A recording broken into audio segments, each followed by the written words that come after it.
모레 낮부터 추위가 조금 누그러질 것으로 보입니다. 오늘은 전국 대부분 지방이 맑겠지만 충남 서해안과 호남 제주도에는 눈이나 비가 조금 오는 곳이 있겠습니다. 지금까지 아나운서 이영호입니다. KBS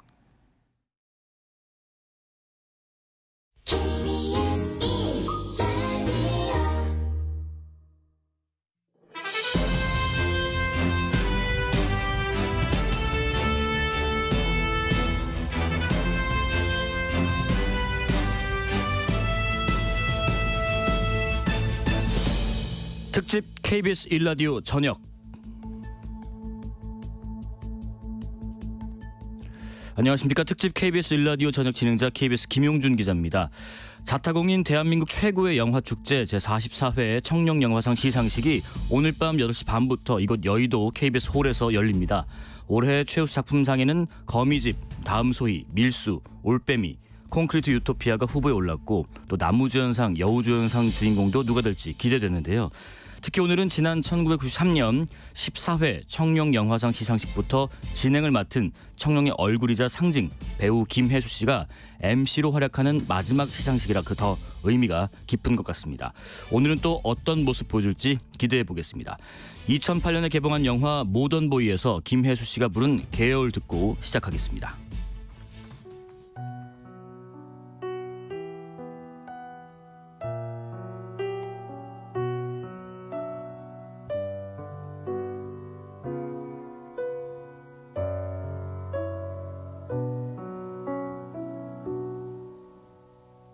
당신은 무슨 일로 그리합니까? 홀로 이 개여울에 주저앉아서 파릇한 불포기가 돋아나오고 잔물이 봄바람에 해적일 때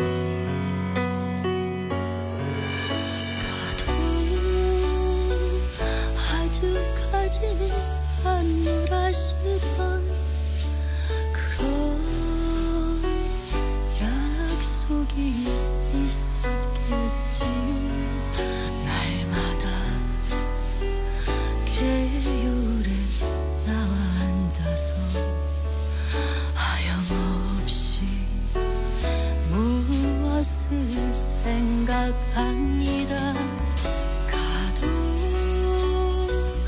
아주까지는 안놀아심은 굳이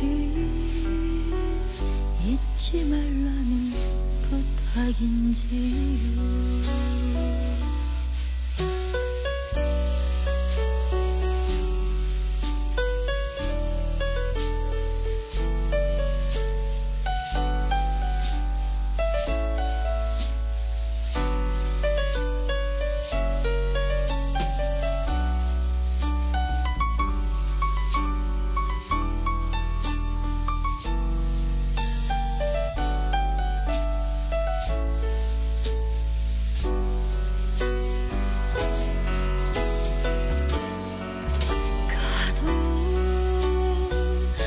아주까지는 안놀아시던 그런 약속이 있었겠지요.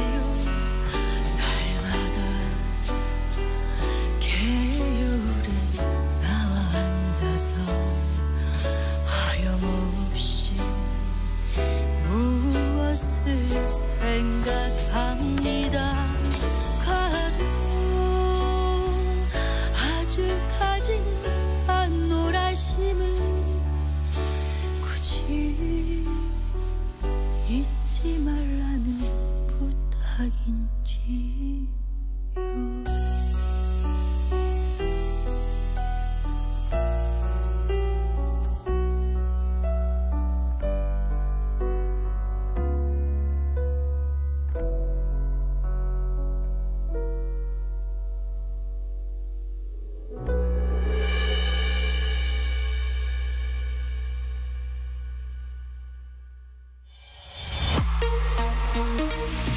뉴스 브리핑입니다. 뉴스 브리핑 맡아주실 KBS 정치부 민정희 기자 모셨습니다. 안녕하십니까? 안녕하세요. 고정이신가요? 아닙니다. 네, 계속 나오시네요. 자주 나오십시오. 어제 말한 것처럼 되게 날씨가 엄청 갑자기 또 추워져가지고 맞습니다. 저도 좀 감기 기운이 좀 오는 것 같은데 감기 조심하시고요. 그 최근에 최강욱 민주당 전 의원의 암컷 발언 이 논란으로 민주당이 차기 총선 공천에서 이 막말을 더 엄격히 검증하겠다. 뭐 조건이 들어가는 겁니까? 네, 일단 먼저 그 사건부터 네. 간략하게 말씀을 드릴게요. 네. 지난 19일에 이제 최 전 의원이 같은 당 민영배 의원 북콘서트에서 이 현 정부 국정 운영을 비판하는 취지로 암컷이 설친다는 표현을 썼죠. 네네. 그러자 국민의힘은 물론이고 민주당 안팎에서도 비판이 나왔습니다. 네. 그래서 민주당 지도부가 사흘 만에 당원 자격 6개월 정지 징계를 내린 건데요. 그랬었죠. 네. 이 총선이 점점 다가오고 있는데 네. 당 소속 전 현직 의원들이 잇따라 이런 막말 논란에 휩싸이니까 강경책을 내놓은 겁니다. 선거가 다가올수록 그 단어 하나 뭐 말 한마디 이런 게 굉장히 네. 판세에 영향을 미칠 수 있거든요. 네. 예. 그래서 이제 내년 총선 출마 후보자들의 언행에 대해서 검증을 강화하겠다. 예. 구체적으로 보면 네. 공직자 윤리의식과 국민 눈높이에 맞지 않는 막말, 설화, 또 부적절한 언행에 대해서 검증위 단계부터 엄격하게 검증하고 이를 공천심사에 반영하겠다고 했습니다. 예. 현재도 이 민주당의 공직 후보가 되려면 부정부패와 젠더폭력, 입시 부정, 공직윤리 위반 여부 같은 사항들을 이 검증 신청 서약서에 쓰게 돼 있다고 합니다. 네네. 그런데 이제 여기에 막말과 설화 관련 내용을 추가한다는 건데요. 이렇게 뭐 설사 밝혀지지 않고 후보자 자격 심사를 통과하더라도 네. 추후에라도 확인이 되면 선거일 이전에는 사퇴를 하게 할 거고요. 네네. 당선 후에는 의원직 사퇴를 하게 하겠다. 좀 단호한 대응 의지를 밝혔습니다. 그러니까 지금 당장 그게 검증이 안 되더라도 나중에 알게 되더라도 조치를 취하겠다는 아주 강경한 네. 입장을 내는 것 같습니다. 뭐 암컷 발언 논란과 관련해서 최강욱 전 의원을 좀 두둔하는 발언을 했던 민주당의 민주연구원 남영희 부원장은 사퇴를 또 했다고 하고요. 네, 맞습니다. 자, 국민의힘 얘기도 해보겠습니다. 이런 당내 어떤 갈등이랄까요? 야당에만 있는 건 아닌 것 같은데 국민의힘 혁신위도 오늘 혁신위원이 뭐 사퇴한다. 뭐 사퇴를 한다더라, 뭐 단톡방을 나갔다, 뭐 이런 얘기도 있었는데, 근데 네. 또 아니라고 하더라고요. 네, 예. 일단 앞서 이 한 언론에서 예. 국민의힘 혁신위원 3명이 사의를 표했다 이렇게 보도가 됐습니다. 네네. 이 혁신위원 이름도 거론이 됐는데 예. 비정치인인 박소연, 이젠마, 임장미 위원으로 이들이 이 사의를 표명했고 혁신이 온라인 단체 대화방에서 퇴장을 한 뒤에 외부 네네. 연락을 받지 않고 있다 이런 내용이었어요. 예. 그 이유도 나왔었는데 이제 이들이 사퇴한 이유가 이 김경진 혁신위원으로부터 혁신위는 김기현 지도부 체제 유지를 위한 시간 끌기용이라고 이런 말을 들어서 회의를 예. 느껴서 이 사의를 표했다. 이게 이제 보도 내용이었고요. 그러네요. 이제 기자들이 전화를 많이 했는데 예. 이 김경진 혁신위원이 해명을 한 내용을 보면 시간 끌기용이라기보다는 이 혁신위 활동 기간이 다음 달 24일까지인 만큼 당 지지율 제고 등의 역할을 위해서는 급격하게 끝마치기보다 네. 이 지도부가 연착륙할 수 있도록 도와야 하는 거 아니냐 이런 취지로 말을 했다는 겁니다. 네네. 이후에 이제 국민의힘 혁신위원회가 공식적으로 이제 입장을 밝혔는데 네. 혁신위원 3명이 사퇴 의사를 표명했다는 언론 보도는 사실이 아니고 예. 네 그리고 이 3명의 혁신위원과 인유한 혁신위원장이 오늘 오찬을 하면서 네네. 공식적으로 이를 확인했다 이렇게 밝혔습니다. 밥도 같이 먹으면서 또 얘기를 나눠봤나 보네요. 네네. 이 활동 종료 시점이 혁신위의 활동 종료 시점이 다음 달 24일까지인데요. 이제 한 달 남았네요. 딱 한 달 남았습니다. 네, 이제 아직도 좀 내부 진통이 이어지는 모습이고요. 네. 이런 가운데 이제 혁신위가 당 지도부나 친윤 의원들, 이 핵심 인사들에 대해서 총선 불출마나 험지 출마 권고안을 다음 주 지도부에 공식 건의하기로 했는데 네. 공식 안건으로 올라오기 전에 이 거취를 결단할 거냐 이런 질문이 이제 김기현 대표에게 갔어요. 예. 그랬더니 김 대표는 좋은 의견들을 잘 참고하겠다 이렇게만 말을 하면서 좀 즉답은 피하는 모습이었습니다. 알겠습니다. 부산 엑스포 그 개최지 발표일이 정말 얼마 안 남았다고 하더라고요. 이 소식도 좀 알아볼 텐데 윤석열 대통령이 뭐 영국 국빈 방문 마치고 네. 프랑스 파리로 넘어가서 이 엑스포 유치 외교전 총력을 다하고 있다는 소식입니다. 맞습니다. 예. 곧바로 프랑스 파리로 윤 대통령이 이동을 했는데요. 예. 5달 만에 간 건데 이번에도 이 엑스포 유치 외교전을 위해 갔습니다. 네네네. 먼저 이 현지 시각 28일에 국제 박람회기구 총회에서 직접 투표에 나설 각국 대표들부터 만났는데요. 이 자리에서 이 부산 엑스포를 통해 한국의 개발 성공 경험을 국제사회와 공유하겠다고 말한 것으로 전해지고 있고요. 예. 이 부산 엑스포는 가진 것을 나누는 연대의 플랫폼, 또 모든 참가국이 문화를 선보이는 문화 엑스포가 될 거라면서 부유하거나 강한 나라만이 아닌 모두의 축제를 만들겠다 이렇게 강조했다고 합니다. 예. 특히 이 다른 나라의 표심을 자극하기 위해서 역대 최대 규모의 지원 패키지를 제공하겠다고 했다는데요. 네네. 지금 파리 시내에는 우리 기업이 마련한 부산 엑스포 광고 버스도 다니고 민간 차원 그러니까 우리 주요 기업들도 이 외교전에 동참하고 있는 것으로 전해지고 있습니다. 네네. 이 2030 엑스포 개최지는요. 오는 28일 BIE 총회에서 182개국 회원국의 익명 투표로 결정될 예정인데요. 나흘 남았네요. 네, 네네. 그렇습니다. 어느 나라랑 지금 우리가 경쟁 중이죠? 이 사우디아라비아 리야드랑 리야드, 이탈리아 로마와 로마. 경쟁을 하고 있습니다. 예. 이 대통령실은 28일 총회까지 정부, 민간 등 모든 주체가 원팀 코리아 기조 아래 한마음 한뜻으로 유치 활동에 총력을 다할 예정이다. 이렇게 밝혔습니다. 경제 소식도 좀 알아보겠습니다. 정부 여당이 최대 4.5% 금리를 제공하는 청년 청약 통장을 신설한다. 이 내용도 전해주시죠. 맞습니다. 오늘 청년 내 집 마련 지원 예. 당정협의회에서 나온 내용입니다. 네. 일단 이 청년 전용 주택드림 청약 통장을 만드는데 기존의 청년 우대형 주택 청약 종합 저축을 확대 개편한 겁니다. 그러니까 기존에 뭐 있었던 것 같은데 이거를 네. 좀 확대 개편하는 거군요. 네네. 네, 그래서 어떻게 좀 개편되는지 보면 예. 가입 요건이 일단 완화가 됩니다. 연소득이 3,500만 원에서 5천만 원으로 완화가 되는 게 핵심이고요.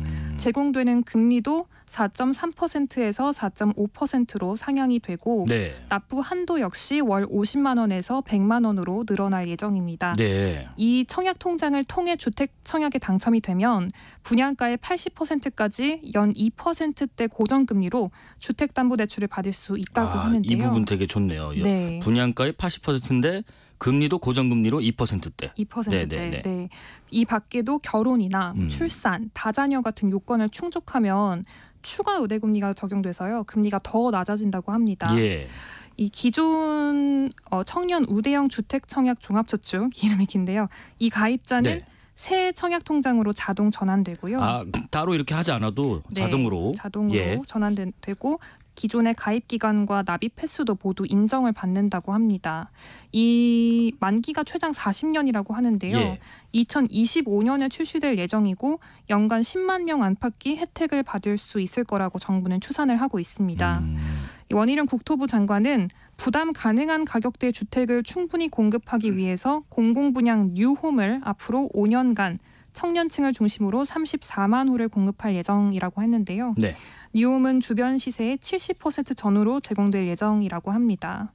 그리고 한편 여당이 현재 19세 이상 34세 이하인 연령 기준을 30대 후반으로 확대해야 한다고 정부에 요구를 했는데 예. 정부는 이를 적극적으로 검토해보겠다 이렇게 밝힌 것으로 전해졌습니다. 일단 뭐 어떤 연소득 또 완화도 되고 제한이 그리고 금리도 상향되고 납부 한도도 늘어나고 네. 나이도 좀 이렇게 좀 30대 후반까지 좀 해보자 뭐 이런 얘기가 좀 있는 것 같습니다. 사회 소식도 한번 알아보겠습니다. 전국 장애인 차별 철폐연대 박경석 대표라는 분인데 이분이 시위 도중에 체포가 됐다는데 왜 잡혀간 건가요?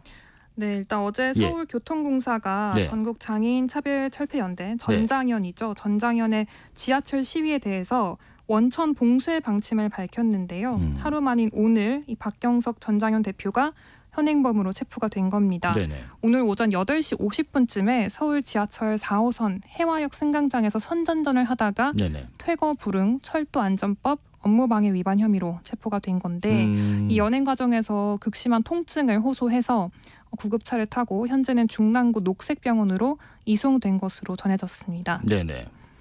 지금은 병원에 입원을 해 있다고 하고 경찰은 병원에서 조사를 이어갈 예정입니다. 뭐 혐의는 세 가지로 이제 현행범 체포가 됐는데 애초에 뭘 말하려고 했던 건가요? 네, 방금 말씀드렸다시피 예. 오세훈 서울시장이 역사 진입을 원천 봉쇄하겠다 이렇게 밝힌 것에 대해서 거세게 반발을 한 건데요. 네. 입장을 말씀드리자면 오세훈 서울시장의 역사 진입 원천 봉쇄는 불법적이며 헌법과 교통약자법에 명시된 권리를 부정하는 장애인 이동권 원천 봉쇄다 이렇게 규탄을 했습니다. 예.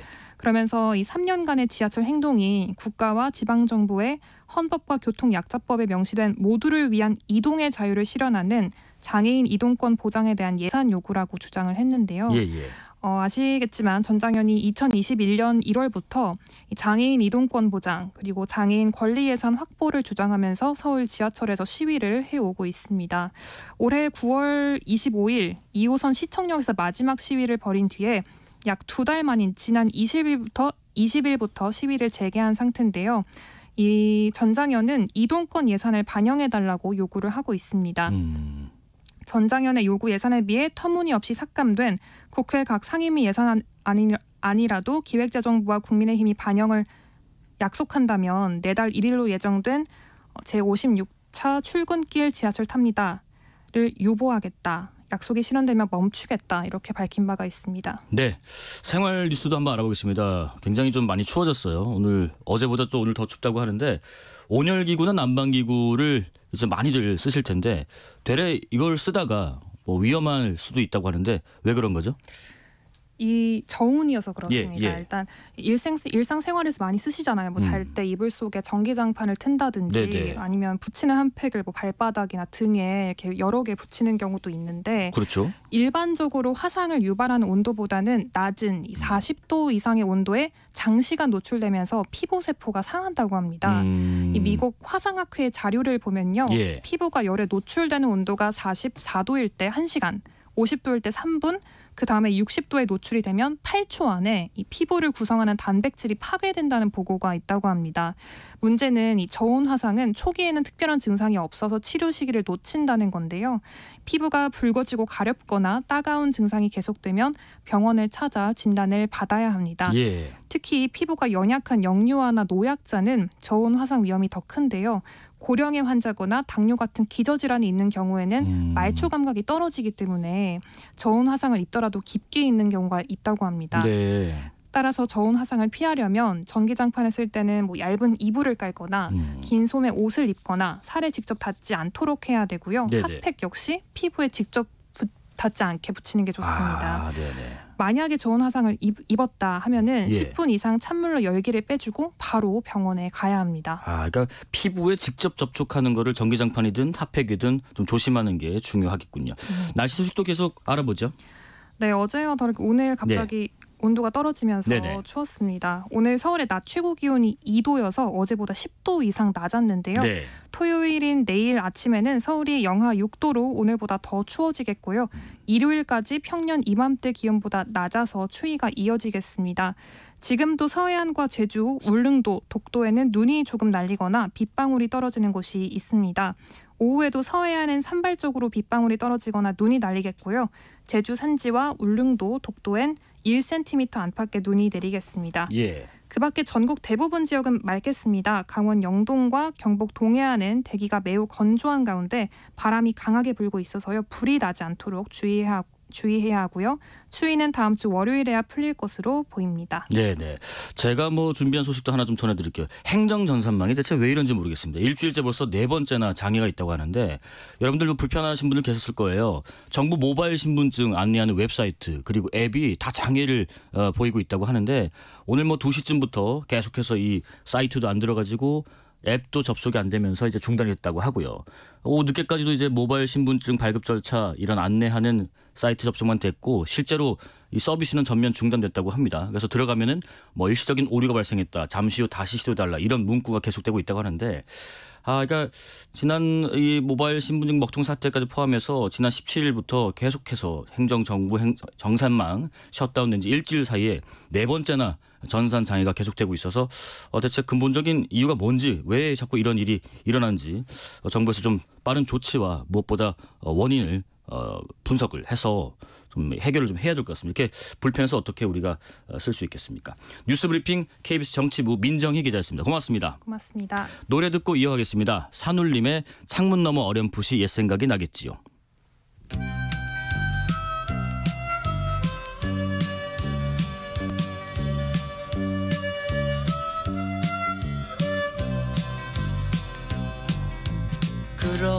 그런 슬픈 눈으로 나를 보지 말아요. 가버린 날들이지만 잊혀지진 않을 거예요. 오늘처럼 비가 내리면은 창문 너머 어렴풋이 옛 생각이 나겠지요. 그런 슬픈 눈으로 나를 보지 말아요. 가버린 날들이지만 잊혀지진 않을 거예요. 생각나면 들러봐요. 조그만 길모퉁이 찾지. 아직도 흘러나오는 노래는 옛 향기겠지요. 그런 슬픈 눈으로 나를 보지 말아요. 가버린 날들이지만 잊혀지진 않을 거예요.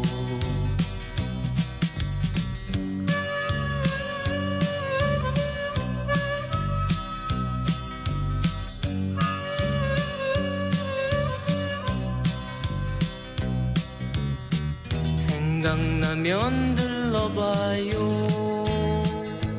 조그만 길모퉁이 찾지.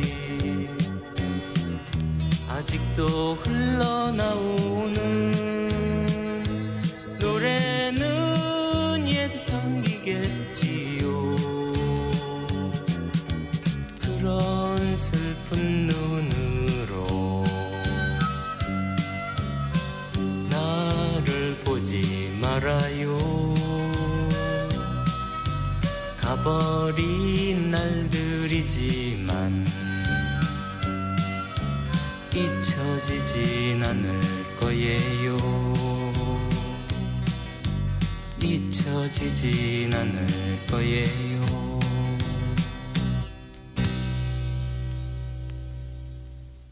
실시간 교통정보도 알아보겠습니다. 교통정보센터 임초희 씨 나와주세요. 네, 이 시각 교통정보입니다. 지금 서울 시내 평소 금요일보다도 더 극심한 정체입니다. 내부순환도로 성산 방향 거의 전 구간이 정체인데요.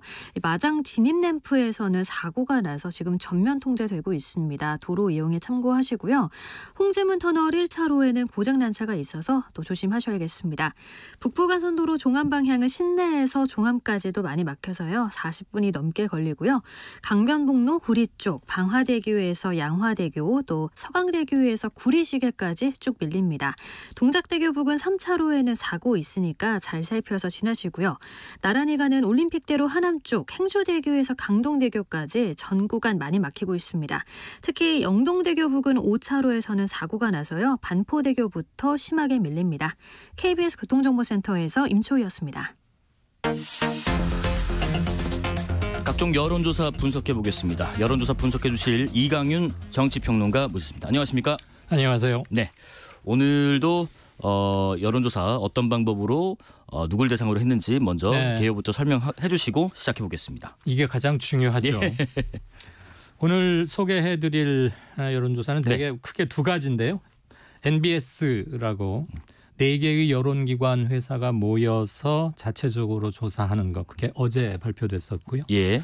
매주 금요일 오전쯤에 나오는 한국 갤럽 이 두 군데 것을 집중적으로 말씀드리겠습니다. 우선 NBS 것은 엠브레인 퍼블릭, K-스테 리서치, 코리아 리서치, 한국 리서치 이렇게 4개의 회사가 모여서 하는데 지난 20일부터 22일까지 20일부터 22일까지 전국 만 18살 이상 성인 남녀 1,000명 대상으로 조사했고요. 네네. 응답률은 16.6%였습니다. 네. 낮은 편은 아니죠. 이 정도면. 네.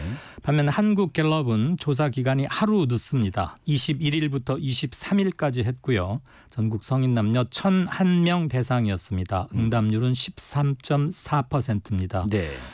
제가 오늘 말씀드릴 것들은 각 조사 기관의 홈페이지나 중앙선거 여론조사 심의위원회 홈페이지 들어가시면 네. 질문지 이런 것들을 상세히 보실 수 있습니다. 자, 그러면 대통령 지지율부터 한번 알아보겠습니다. MBS 조사 결과 지금 대통령 국정운영 조사에 대한 긍정평가 35%, 부정평가 56%로 나타났고 한국갤럽 조사 결과는 대통령 직무수행평가 잘하고 있다 33, 잘 못하고 있다 59%인데 변동이 있는지도 궁금하고요. 유의미한 부분은 뭔지도 궁금합니다. 네, 변동이 미미하지만 변동 흐름은 읽어낼 수 있겠다라고 요약할 수 있겠는데요. 네네. 우선 부정평가를 보면 지난 10월 중순, 예. 10월 3주차 조사 때는 부정평가가 61%였습니다. 네. 올 하반기 들어서는 가장 높았고요.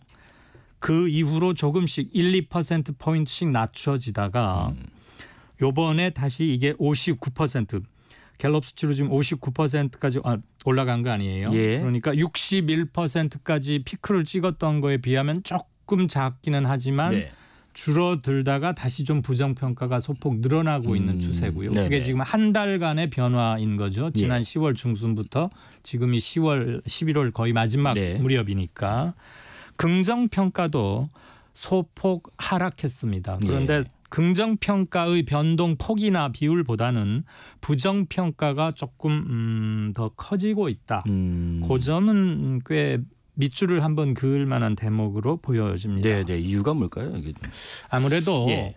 대통령 중심제 하에서 그리고 특히 윤석열 대통령의 통치 스타일 같은 거 보면 예. 대야 관계 같은 걸 포함해서 굉장히 선이 분명하고 마이웨이가 아주 직선으로 곧게 드러나 있지 않습니까? 그리고 소통이 좀 부족하다라는 말은 이 정부 출범 이후로 많이들 지적해 왔는데도 네. 본인이 그거에 대해서 얘기한 적도 있어요.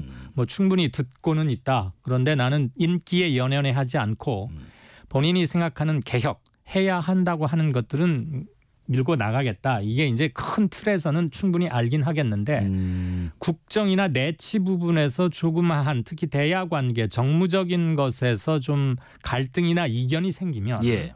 사람들은 최종적으로는 대통령 중심제에서는 대통령에게 좀 나라가 조금 조용히 그리고 스무스하게 운영되어지기를 바라는 게 아무래도 강하죠. 그리고 그렇죠. 국정 운영의 최종적이고도 포괄적인 책임은 정부 여당, 대통령실과 집권 여당 측에 있는 거니까. 네네. 왜냐하면 공무담임권을 우선 행사하는 것, 그게 대통령 집권자에서의 집권의 의미지 않습니까? 그렇습니다. 그래서 썩 인기가 좋아질 요소가 그렇게 많지는 않았다. 뭐 이렇게 볼 수 있겠죠. 네. 부정평가가 한 60%, 55에서 한 60 정도 왔다 갔다 하는 것. 예. 그리고 긍정이 34에서 40%까지 왔다 갔다 하는 것은 큰 틀에서는 1년 두세 달 동안 계속 되는 현상이기도 합니다. 반복되고 있었나요? 네. 뭐 최근에 그 정부 행정 전산망 마비되고 그런 것들도 심정적으로 영향 미치죠. 그렇겠죠. 네. 예. 이거 왜 그거는 왜 기억하시죠? 카카오톡이 멈췄을 먹통났을 때도 때네. 굉장히 물론 일상생활의 불편도 컸지만 그때 당시 대통령께서도 굉장히 경로하고 이거 빨리 좀 바로잡자 이랬는데 예. 카카오톡이 일상생활에서 굉장히 광범위하게 쓰이는 건 맞고 거의 필수제처럼 되어 있지만 국가 행정전산망은 그야말로 우리 국가의 전자 디지털 차원에서의 등뼈와 같은 거 아닙니까? 그렇죠. 그게 멈췄다는 것은 굉장히 큰 문제죠. 네. 예, 그런 부분도 그런 것도 심정적 영향 미쳤을 심정적인 영향이 미쳤을 네. 것으로 분석하셨고, 뭐 대통령이 저기 영국 국빈 방문을 소화했고, 네, 이제 프랑스에 파리로 넘어가서 이제 또 부산 엑스포 유치 총력전을 기울이고 있는데 이런 외교 행보도 지지율에 어떤 영향이 가미가 될까요? 좁게 영국 방문만을 떼놓고 얘기한다면. 네. NBS나 갤럽 조사가 될 때에는 아직 영국 방문이 시작되지 않았거나 시작된 첫날 정도밖에 아니었기 때문에 네네네. 영국 방문의 외교적 성과라고 꼽을 만한 것들이 이번 여론조사에 바로 반영되지는 않았을 겁니다. 조사 시기가 안 맞았으니까요. 그렇겠네요. 그런데 네. 통상 대통령의 국제 외교 무대 행사 참가와 뭐 회담 이런 것들은 전반적으로 대통령의 국정 수행 평가 또는 신뢰도 이런 것들에 긍정적으로 작용합니다. 뭐 아직 일정이 좀 겹치기도 하고 마찬가지로 좀 아직 반영이 안 되는 걸 수도 있겠지만 뭐 9.19 군사합의 관련된 내용도 차후에 그럼 여론조사에도 그거는 일부 반영될 수 있. 그건 매우 즉각적으로 나왔고요. 네네네. 우리가 9.19 군사 합의 중에 어떤 부분을 유보하겠다는 입장은 이전에도 밝혀왔었거든요. 예. 이게 예상되는 일이었기 때문에 네네. 그 정찰 위성 발사가 그렇습니다. 그래서 그 대북 관련 이런 것들은 상당히 빨리 민심 속으로 퍼지고 예. 반응도 있으리라고 봅니다. 그리고 물론 조사 기간 중에 포함이 되어 있었기도 했고요. 예, 예. 정당 지지도 조사 결과도 보겠습니다. NBS 조사 결과 정당 지지도는 국민의힘 34, 더불어민주당 27, 정의당 4%고 태도 유보 30%였고요. 네. 한국갤럽 조사 결과는 국민의힘 33, 더불어민주당 35, 정의당 4%, 무당층 27%였는데 국민의힘 민주당 지도가 요 두 조사에서 약간 다른 것도 있고요. 요거는 조금 이따가 여쭤보고 일단 전체적으로 총평을 일단 해주시죠. 이 정당 지지도 예. 항목이 논란거리도 많고 예. 의미하는 바도 많고 네. 연구거리도 많습니다. 예. 그다음에 어느 한쪽이 맞구나라고 말하기가 힘든 게 확연히 그 조사 결과가 정반대로 나오기도 그러니까요. 하잖아요. 네. 특히 이제 국민의힘과 민주당 지지층의 변화가 보면 완전히 뒤집어서 나오거든요. 반대네요. 네. NBS 거 보면 국민의힘 34, 더불어민주당 27이니까 7% 포인트 차이니까 오차범위 밖에서 국민의힘이 앞서는 걸로 나와요. 그렇습니다. 그런데 갤럽은 국민의힘 33, 더불어민주당 35, 오차범위 이 내이긴 하지만 매우 소폭이긴 하지만 민주당이 국힘을 제친 걸로 나오거든요. 그러면은 아니 어떻게 그런데 이 두 기관 NBS와 갤럽 조사가 조사 기간도 하루 차이밖에 안 나는 예. 거고요. 실질적으로는 거의 같다고 할 수 있죠. 조사 방법도 똑같습니다. 그다음에 네네. 질문 내용도 아까 저 중앙선거 여론조사 심의위원회 홈페이지 가시면 다 읽어볼 수 있지만 대동소이하다고 말할 만큼 거의 문장 구성에서 그렇게 큰 차이는 안 나거든요. 예, 더군다나 대통령 국정평가와 정당 지지도는 묻고 답하는 보기 선다로 이렇게 제시하는 게 다를래야 다를 수가 없어요. 어느 정당을 지지하십니까? 이렇게 묻는 거고 정당을 나열해 주는 거니까. 그런데 어떻게 결과가 그래서 이것은 우선 두 가지를 말씀드릴 수 있겠는데 우선 첫째, 두 조사가 거의 같은 때 동일한 방법으로 이루어졌지만 조사에 응한 분들, 응답자들의 정치 성향, 그 샘플링에서는 조금 차이가 날 수 있었겠다. 네네. 네, 그러니까 나는 보수 성향이라고 답한 분들이 한쪽 조사에서는 조금 더 많을 수 있겠고요. 뭐라고 할까요? 유격 또는 그 융통성, 변화폭은 항상 일어납니다. 네네. 한 군데에서 매주 조사를 해도 그게 일정하게 나오진 않거든요. 응답자들의 시기와 그게 다르니까. 예. 그래서 진보 성향 또는 특정 정당 지지 성향을 가진 분들이 어디는 조금 많을 수 있고 적을 수 있다. 우선 그거 하나가 있고 두 번째는 시중에 정당 지지도가 이렇게 굉장히 혼조세를 띠고 있구나라는 것의 반증으로도 읽을 수 있을 겁니다. 그렇지 않고서는 지금 한 조사에서는 이쪽 정당이 많았고 한 조사에서는 저쪽 정당이 많았는데 차이가 조금 났단 말이에요. NBS에서는 오차범위 밖으로 국힘이 많았으니까. 7%. 그러면 이게 제비 한 마리만 가지고 우리가 봄을 얘기하지는 않잖아요. 그렇죠. 이런 조사가 두세 주 또는 서너 주일 앞으로 또 선거가 계속 다가고 있으니까 한 달 최소한 한 달 정도는 이 매주 나오는 것의 변화의 흐름을 보고서 경향을 집어내야 되겠다. 그 전까지는 어느 정당이 어느 정당에 앞서 있다라고 단정하기는 대단히 위험하다. 그렇게 볼 수 있겠죠. 그 부분도 되게 궁금한 게 있어요. 지난주에도 제가 좀 여쭤봤는데 그 시간이 없어서 못 들었는데 지금 보면은 두 조사 결과에서 태도 유보, 태도 유보나 무당층, 태도 유보가 NBS 조사 결과는 30%, 한국갤럽은 27%. 이게 상당히 높은 수치란 말이죠. 역대 무당층 또는 태도 유보층이 30%에 육박한 것은 대단히 이례적으로 아마 거의 최고치로 제가 갖고 있는 통계로는 최고치인데 이게 무슨 뜻일까요? 이게 지금 거의 1년 가까이 지속되고 있어요. 그게 더 중요한 포인트죠. 우리 잠깐 시계를 작년으로 돌려서 작년 대선을 생각해 보면 윤석열 후보 48점 몇 퍼센트 득표했고 네. 그보다 0.7% 포인트 작게 이재명 후보가 득표했어요. 예. 그러니까 48, 47 이 정도 득표했잖아요. 그렇죠. 그런데 지금 윤 대통령에 대한 국정 긍정 평가나 민주당이나 이재명 대표에 대한 평가 이런 것들을 보면 작년 대선에서 얻었던 득표율보다 10% 포인트 이상씩 빠져 있습니다. 물론 예. 작년에 그것은 투표율, 득표율이었고 예. 지금 이건 여론조사 수치니까 그걸 똑같은 기준으로 단순 비교하는 것은 아닙니다만 큰 흐름에 있어서는 크게 차이는 나지 않는데 두 사람에게 표를 던지고 기대를 했던 수치가 많이 줄어 있다.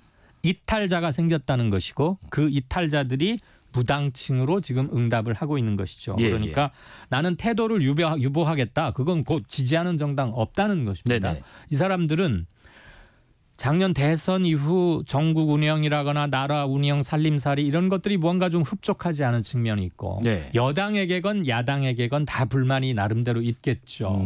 그런 것들에 대한 표현이 일단 무당층으로 가는 것이고 선거도 다가오는데 내가 어느 정당을 지지할지를 아직은 정하지 않고 있다 예. 하는 것을 마음속으로 채점은 꾸준히 하되 현 단계에서 나는 어느 정당 지지자라고 말할 만한 특별한 유인 동기를 갖지 못한다. 이렇게 봐야 할 겁니다. 그러니까 예.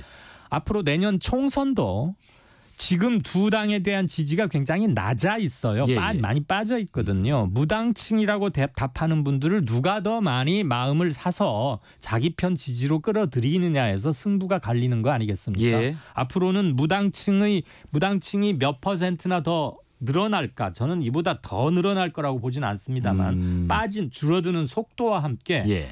무당층에서 어느 당 쪽으로 마음을 주느냐 이게 앞으로 전국의 키포인트라고 생각이 됩니다. 혹시 그런 것도 있나요? 이 무당층이나 그 지지 유보하는 분들은 네.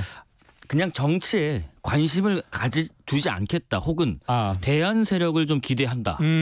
그 두 가지가 지금 혼재돼 있어요. 예, 방금 예. 진행자 말씀에. 예, 예. 나는 아예 관심이 없다. 네. 이 사람들은 don't know층. I don't know. 네. 나는 정치 몰라. 이거 우리 옛날에 학교에서 사회 시간에도 배웠던 것 같은데. 맞습니다. 이른바 GDP가 좀 올라가고 그럴수록 경제와 지기역이 복잡해질수록 아우 정치 머리 아파. 나는 그냥 나와 내 가족과 그렇죠. 내 이런 것만 충족하겠어. 나는 이른바 don't know층 정치 무관심층과 무당층은 좀 구분을 합니다. 예. 당 이름을 쭉 불러주고 어느 지지하는 당이 있나요? 없다 그러다가 나는 특별한 지지 정당 없음. 거기에 표시를 하는 사람이 무당층인 거고 예. 정치 자체에 관심이 없다고 답하는 분들은 어느 당 이거 불러봐야 반응을 안 하죠. 네. 그러니까 그거는 좀 구분을 해야 되는 거고 예. 무당층은 항상 좀 크게 작게 변동을 하긴 합니다. 그리고 투표율이 가까워 올수록 무당층은 현격하게 줄어듭니다. 우리 같은 경우는 국민의힘과 민주당으로 대표되는 보수와 정당 쪽으로 쫙 수렴이 됐다가 선거가 끝나면 다시 좀 무당층이 늘어나긴 하는데 지금은 무당층이 굉장히 많이 늘어나 있다는 것. 지금 두 당의 지지율이 30% 안팎인데 무당층이 30% 되잖아요. 네. 그럼 쉽게 말하면 정치적으로 세 개로 나눠져 있다. 3분돼 있다. 이렇게도 볼 수 있는 그렇겠네요. 것이거든요. 국민의힘, 민주당, 그다음에 무당층. 네, 물론 이제 거기에는 정의당 등을 비롯한 기타 당들이 있습니다만 그 합이 굉장히 미미하기 때문에 크게 세 그룹으로 나눌 수 있다라는 것이고요. 이게 앞으로는 줄어들긴 할 겁니다. 줄어드는 속도와 어느 쪽으로 가느냐 이게 포인트겠죠. 하지만 지금 이 수치는 굉장히 역대로 봐서도 높다. 아주 높습니다. 아주 높다 말씀이시고. 그것은 기존 정치권에 대한 불신과 개혁 요구가 버무려져 있는 것이기도 합니다. 알겠습니다. 현재 당신들의 이 모습 이런 작태를 보이는 두 당에게는 마음을 못 주겠다라는 것의 정치적 표현인 것이죠. 이준석 전 대표 신당 창당을 두고서는 이 조사 결과가 조금 달랐던 것 같아요. MBS 결과를 보니까 이준석 신당 창당 시 지지 의향이 있다. 21. 없다. 69. 한국갤럽은 이준석 중심 신당 창당 좋게 본다 38. 좋지 않게 본다 48. 수치 차이가 꽤 있습니다. 꽤 있어요.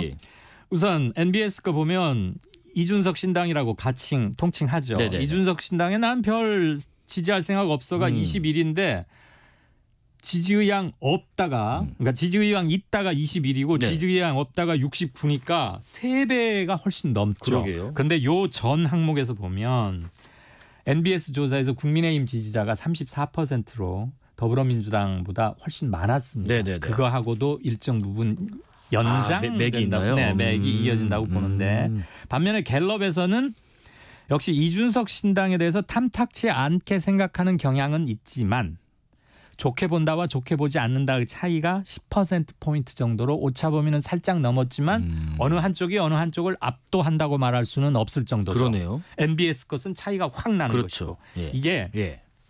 우선 응답자들의 성향이 NBS 조사에는 보수 성향을 가진 분들이 조금 더 많이 잡혔다라고 충분히 읽을 수 있습니다. 네네네. 그랬기 때문에 국민의힘 지지도가 34였고 민주당 27로 역시 정당 지지도에서도 좀 높게 나왔는데 네.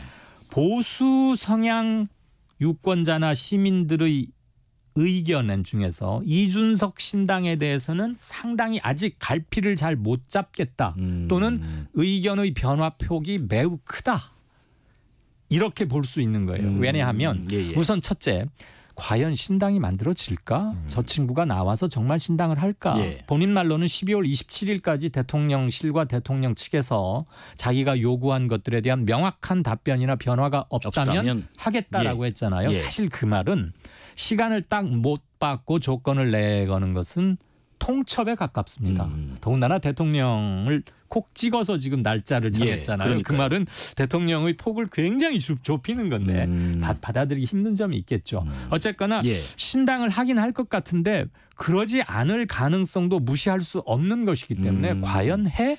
저 친구는 항상 아이디어는 많은데 정말 어떨지 끝까지 가봐야겠어. 이런 게 하나 있는 것이고 그 신당이 무엇을 정책적으로 주로 뭘 내걸고 이념적으로는 뭘 표방하고 어떤 사람들과 같이 할지에 대해서는 아직 드러난 게 하나도 없어요. 비전이 뭔가 하는 거죠. 없죠. 다만 그냥 새로운 당을 제가 나와서 새로운 당을 하겠습니다 뿐이지 누구와 함께 무엇을 표방하겠다는 구체적 모습이 하나도 없기 때문에 막연하게 지금 생각을 하고 계시는 거예요. 그러니까 관심도가 조금씩 낮아지고 있으면서 어떤 성향을 가진 분들이 보수 중에서도 어느 쪽의 성향을 좀 더 강하게 갖고 계신 분들이 조사에 응했느냐에 따라서는 이준석 신당에 대해서 나는 뭐 아주 싫어. 그건 안 했으면 좋겠어.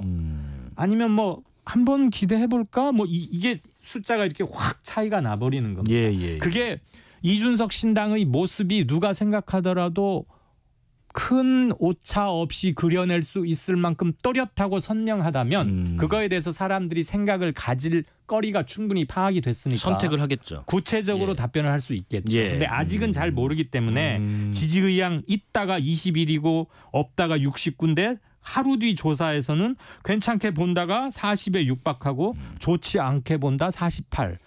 약간 비등비등하다고 할 수도 있거든요. 그렇게 이런 조사를 보시면 야 이거 여론조사 못 믿겠어. 왜 이렇게 차이들이 커? 이런 생각도 드시겠지만 이런 구체적인 것들이 좀 있으니까 좀 더 이건 두고 보자. 이렇게 생각하시는 게 조금 더 낫지 않을까 싶습니다. 어떻게 보면 이준석 신당에 대해서 어떻게 생각하냐라는 물음보다는 와닿기로는 이준석 전 대표의 행보에 대해서 어떻게 생각합니까에 대한 응답도 있지 않을까 싶어요. 그게 더 크죠. 현재는 인상평이기 쉽습니다. 그렇겠죠? 왜냐하면 구체적인 시간은 자기가 대충 제시는 했지만 가장 정당에서 가장 중요한 건 핵심적인 국민들의 관심사에 대해서 우리는 이런 견해를 갖고 있습니다라는 정강 정책. 두 번째 누구누구와 같이 하겠습니다. 그리고 우리는 어떤 사람을 주로 대변하려고 합니다. 여기에서 정당의 정체성이 드러나지 않습니까? 그게 없는 상태에서는 답변을 유보하거나 흐릿할 수밖에 아직은 없죠. 그렇겠네요. 이뇨한 국민의힘 혁신위원장의 역할에 대한 조사도 이뤄졌는데 무당층, 중도층에서 양당 대표보다 오히려 호평을 받고 있다고 하는데 이거는 직접 수치도 좀 설명해 주시죠. 네, 한국갤럽에서 이뇨한 국힘 혁신위원장 등에서 잘하고 있다 42%, 잘 못하고 있다 39%입니다. 그리고 국민의힘 지지자만 따로 한번 여쭤봤어요. 그랬더니 65%가 잘하고 있다. 그러니까 상당히 많은 상당히 높은 지지율입니다. 그리고 나는 꼭 국민의힘 지지자는 아니지만 난 전반적으로 보수 성향이다 라고 답하신 분들 중에서도 반이 훨씬 넘습니다. 57%가 긍정평가를 냈어요. 이거는 수치가 많구나. 이거는 일단 이뇨한 혁신위원장이 주로 얘기하고 있는 것들이 변화와 개혁 예. 또는 좀 바꾸자. 너무 그동안 고답적으로 되어 왔는데 달라야지 국민들에게 지지도 호소하고 우리의 바뀐 모습을 체득하실 수 있도록 좀 바꿔보자. 이걸 계속 얘기하고 있잖아요. 예, 예. 국민분들 보수 성향이냐 진보 성향이냐를 떠나서 한국 정치가 좀 달라져야 한다라는 거에서는 저는 거의 큰 차이가 없다고 봅니다. 네. 변화에 대한 욕구, 정치 개혁에 대한 욕구는 항상 있어 왔는데 지금은 민주당은 아직 혁신 국면에 본격적으로 들어간 건 아니고 국민의힘이 좀 빨랐지 않습니까? 예, 예. 그것은 다 아시다시피 서울 강서구청 보궐선거에 참패를 했고 국민의힘은 뭔가 화급하게 바뀌어야 하는 현실적 필요가 컸죠. 그러니까 여기에서 먼저 혁신위를 띄웠고 예.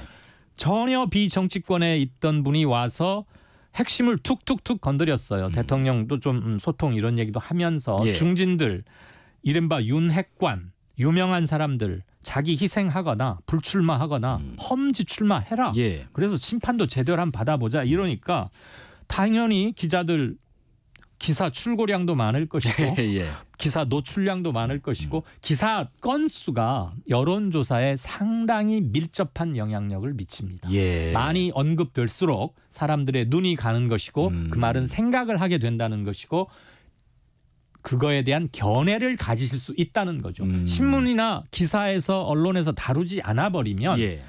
없었던 사건처럼 느끼는 경우가 많습니다. 그래서 그만큼 언론이 중요하니까. 예. 그런데 지금 아무래도 뉴스 생산량은 네네. 국힘 혁신위의 얘기 하다못해 좀 터덕거리고 뭔가 이견이 생기고 잘 안 되는 것 같더라도 일단 사람들의 여론 입길에는 많이 오른다는 거거든요. 노출되는 거. 네. 예. 그런 점에서는 일단 인 위원장이 이끌고 있는 혁신위가 일단은 뉴스의 스포트라이트를 아직은 받고 있는데 예. 가려는 방향이 사람들이 생각하는 정치 개혁과 크게 멀지 않기 때문에 저는 비교적 괜찮은 평가가 나오고 있다 이렇게 봅니다. 그러니까 이제 인유한 혁신위원장이 A, B, C를 잘한다 그래서 좋아한다라기보다는 인유한 혁신위가 일단 혁신하려는 그 의지와 그렇죠. 그런 태도와 이런 모습들이 좋은 평가를 받는 것 같다. 변화 쪽으로 가려는 움직임 자체에 대해서 사람들이 많이 동의나 공감에. 관심을 기울여 예. 주신다는 거지. 인용한 혁신위가 하고 있는 1, 2, 3, 4호 혁신안에 대해서 구체적으로 나는 찬성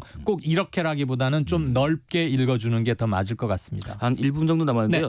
NBS에서 사회적 약자 포용성 인식과 사회 갈등에 대한 조사 결과가 이것도 있는데 핵심만 좀 그렇게 하시죠. 네, 이거 상당히 중요한데 네. 사실 이런 조사를 그렇게 자주 하는 건 아닌데 우리와 우리 속의 남이라고도 할 수 있는 소수에 대해서 생각해 볼 만한 것이기 때문에 조사 결과를 몇 가지 간략히 말씀드리겠습니다. 네. 우선 사회적 약자에 대한 포용성 차원인데 우리 사회는 결혼 이주민에게 포용적이다고 보십니까? 그랬더니 그렇다 52%, 그렇지 않다 40%였고요. 외국인 근로자에게 포용적입니까? 라고 물었더니 그렇다 49, 그렇지 않다 46. 예. 이 차이는 상당히 줄었어요. 아마 몇 년간 외국인 노동자들에 대한 인권 차원에서의 우리의 의식이 많이 바뀌고 있다는 것을 엿볼 수 있겠고요. 다행이네요. 최근에 전작년 지하철 시위가 좀 다시 뉴스가 나오곤 있습니다만 우리 사회가 장애인들에게 포용적입니까? 물었더니 그렇다 45, 그렇지 않다 52. 아직은 과반. 반이 넘는 분들이 그렇지 않다고 대답하셨는데 이 차이가 물론 줄어야 되겠죠. 우리 사회는 성소수자에게 포용적이다. 그렇다 18%. 아니다. 73%. 여기는 굉장히 차이가 많이 나고 있습니다. 크네요. 네, 성소수자 이른바 동성애 이런 것들에 대해서 우리가 아직은 매우 보수적인 그리고 완고한 견해를 많이 갖고 있다는 것을 엿볼 수 있겠죠. 네. 이 외에도 빈부 갈등, 이념 갈등, 세대 갈등, 지역 갈등, 성별 갈등 이런 것에 대해서 작게는 59%, 많게는 83%가 이 갈등이 굉장히 심각하다. 양극화나 이런 양분되어 있는 것들에 대해서 정책적 배려와 함께 인식상의 변화도 굉장히 시급한 문제다. 이런 것을 알 수 있는 조사 항목도 있었습니다. 네, 잘 들었습니다. 이강윤 정치평론가와 함께했습니다. 고맙습니다. 고맙습니다. 자우림의 25, 21 듣고 계속 이어가겠습니다. 바람에 날려 꽃이 지는 계절은 아직도 너의 손을 잡은 듯 그런 듯해 그때는 아직 꽃이 아름다운 걸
KBS 라디오 연중기획 희망충전 대한민국 561번째 이야기.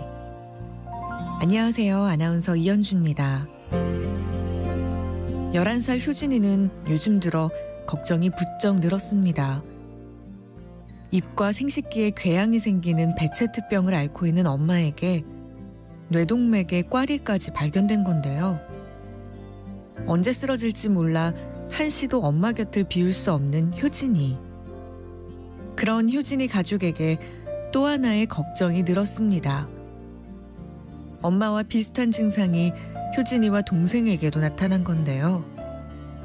병원 검사 결과 두 아이 모두 베체트병 유전 요인이 있다는 소견을 들었습니다. 자신의 고통을 아이들에게 물려준 것만 같아 괴롭고 미안하기만 한 엄마. 앞으로의 날들을 어떻게 감당해야 할지 두렵고 막막하기만 합니다. 효진이네 가족이 예전의 건강한 모습을 찾을 수 있도록 여러분이 관심과 사랑을 보내주세요. 여러분의 따뜻한 손길이 희망의 빛이 됩니다. ARS 060-700-1580 060-700-1580 한 통화 3,000원으로 희망을 선물해 주세요. KBS 라디오 연중기획 희망충전 대한민국은 초록우산 어린이재단, 인탑스 주식회사 그리고 청취자 여러분과 함께합니다. ARS 060-700-1580 한 통화 3,000원입니다.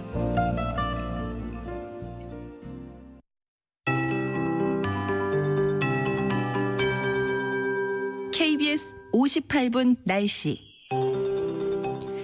서울은 어제보다 기온이 13도 가까이 아침에 내려앉으면서 정말 추웠습니다. 영하 3도까지 내려앉았고 낮 기온도 2.2도에 그치면서 낮 기온이 올가을 최저 기온이었는데요. 내일은 더 춥습니다.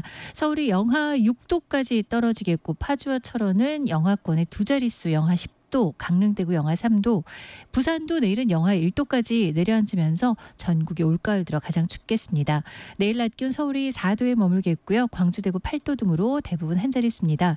모레 일요일 아침까지는 이렇게 대부분 전국이 0도 이하의 아침 기온, 중부 내륙은 영하 5도 이하로 떨어지겠고 한파특보가 발효 중인 일부 경상 내륙은 내일 아침 기온이 오늘보다 10도 이상 큰 폭으로 내려가 더 춥겠습니다. 내일 낮 동안에도 이렇듯 중부 내륙은 5도 이하의 기온이고요. 바람까지 불어서 체감 온도는 더 내려앉겠습니다. 월요일은 잠깐 기온이 오르겠습니다. 하루 동안 오르는 것이고요. 이후로 화요일부터는 다시 추워져 12월로 옮겨가는 다음 주 후반까지도 쭉 추위가 이어질 전망입니다. 월요일 기온이 오르면서 전국에 비나 눈 예보도 있습니다. 현재 건조특보 강원 영동과 경상권 동해안에 내려져 있고요. 강풍특보는 전남 해안과 제주에 발효 중입니다.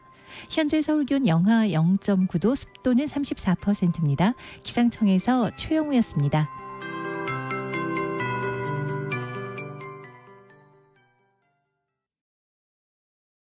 정성을 다하는 국민의 방송 KBS가 6시를 알려드립니다. AM 711kHz, FM 97.3MHz, KBS 일라디오입니다. HLKA.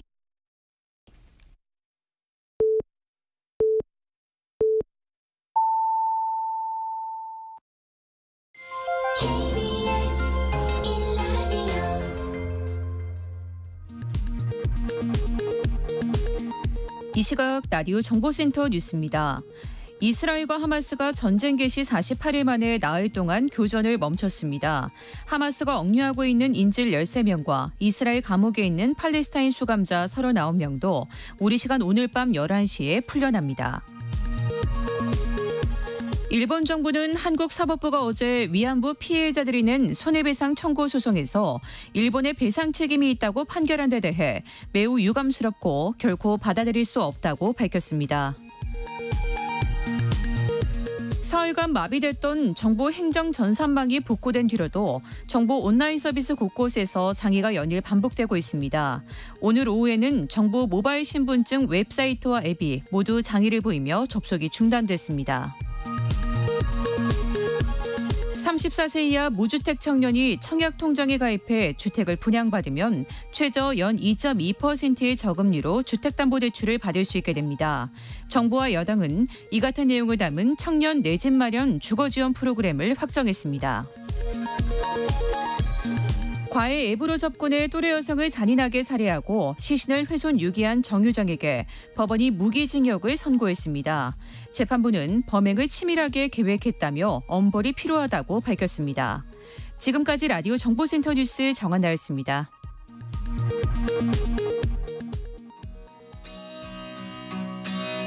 노래 듣고 이어가겠습니다. 콜드플레이 옐로우.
For you I bleed myself dry.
All the things that you do.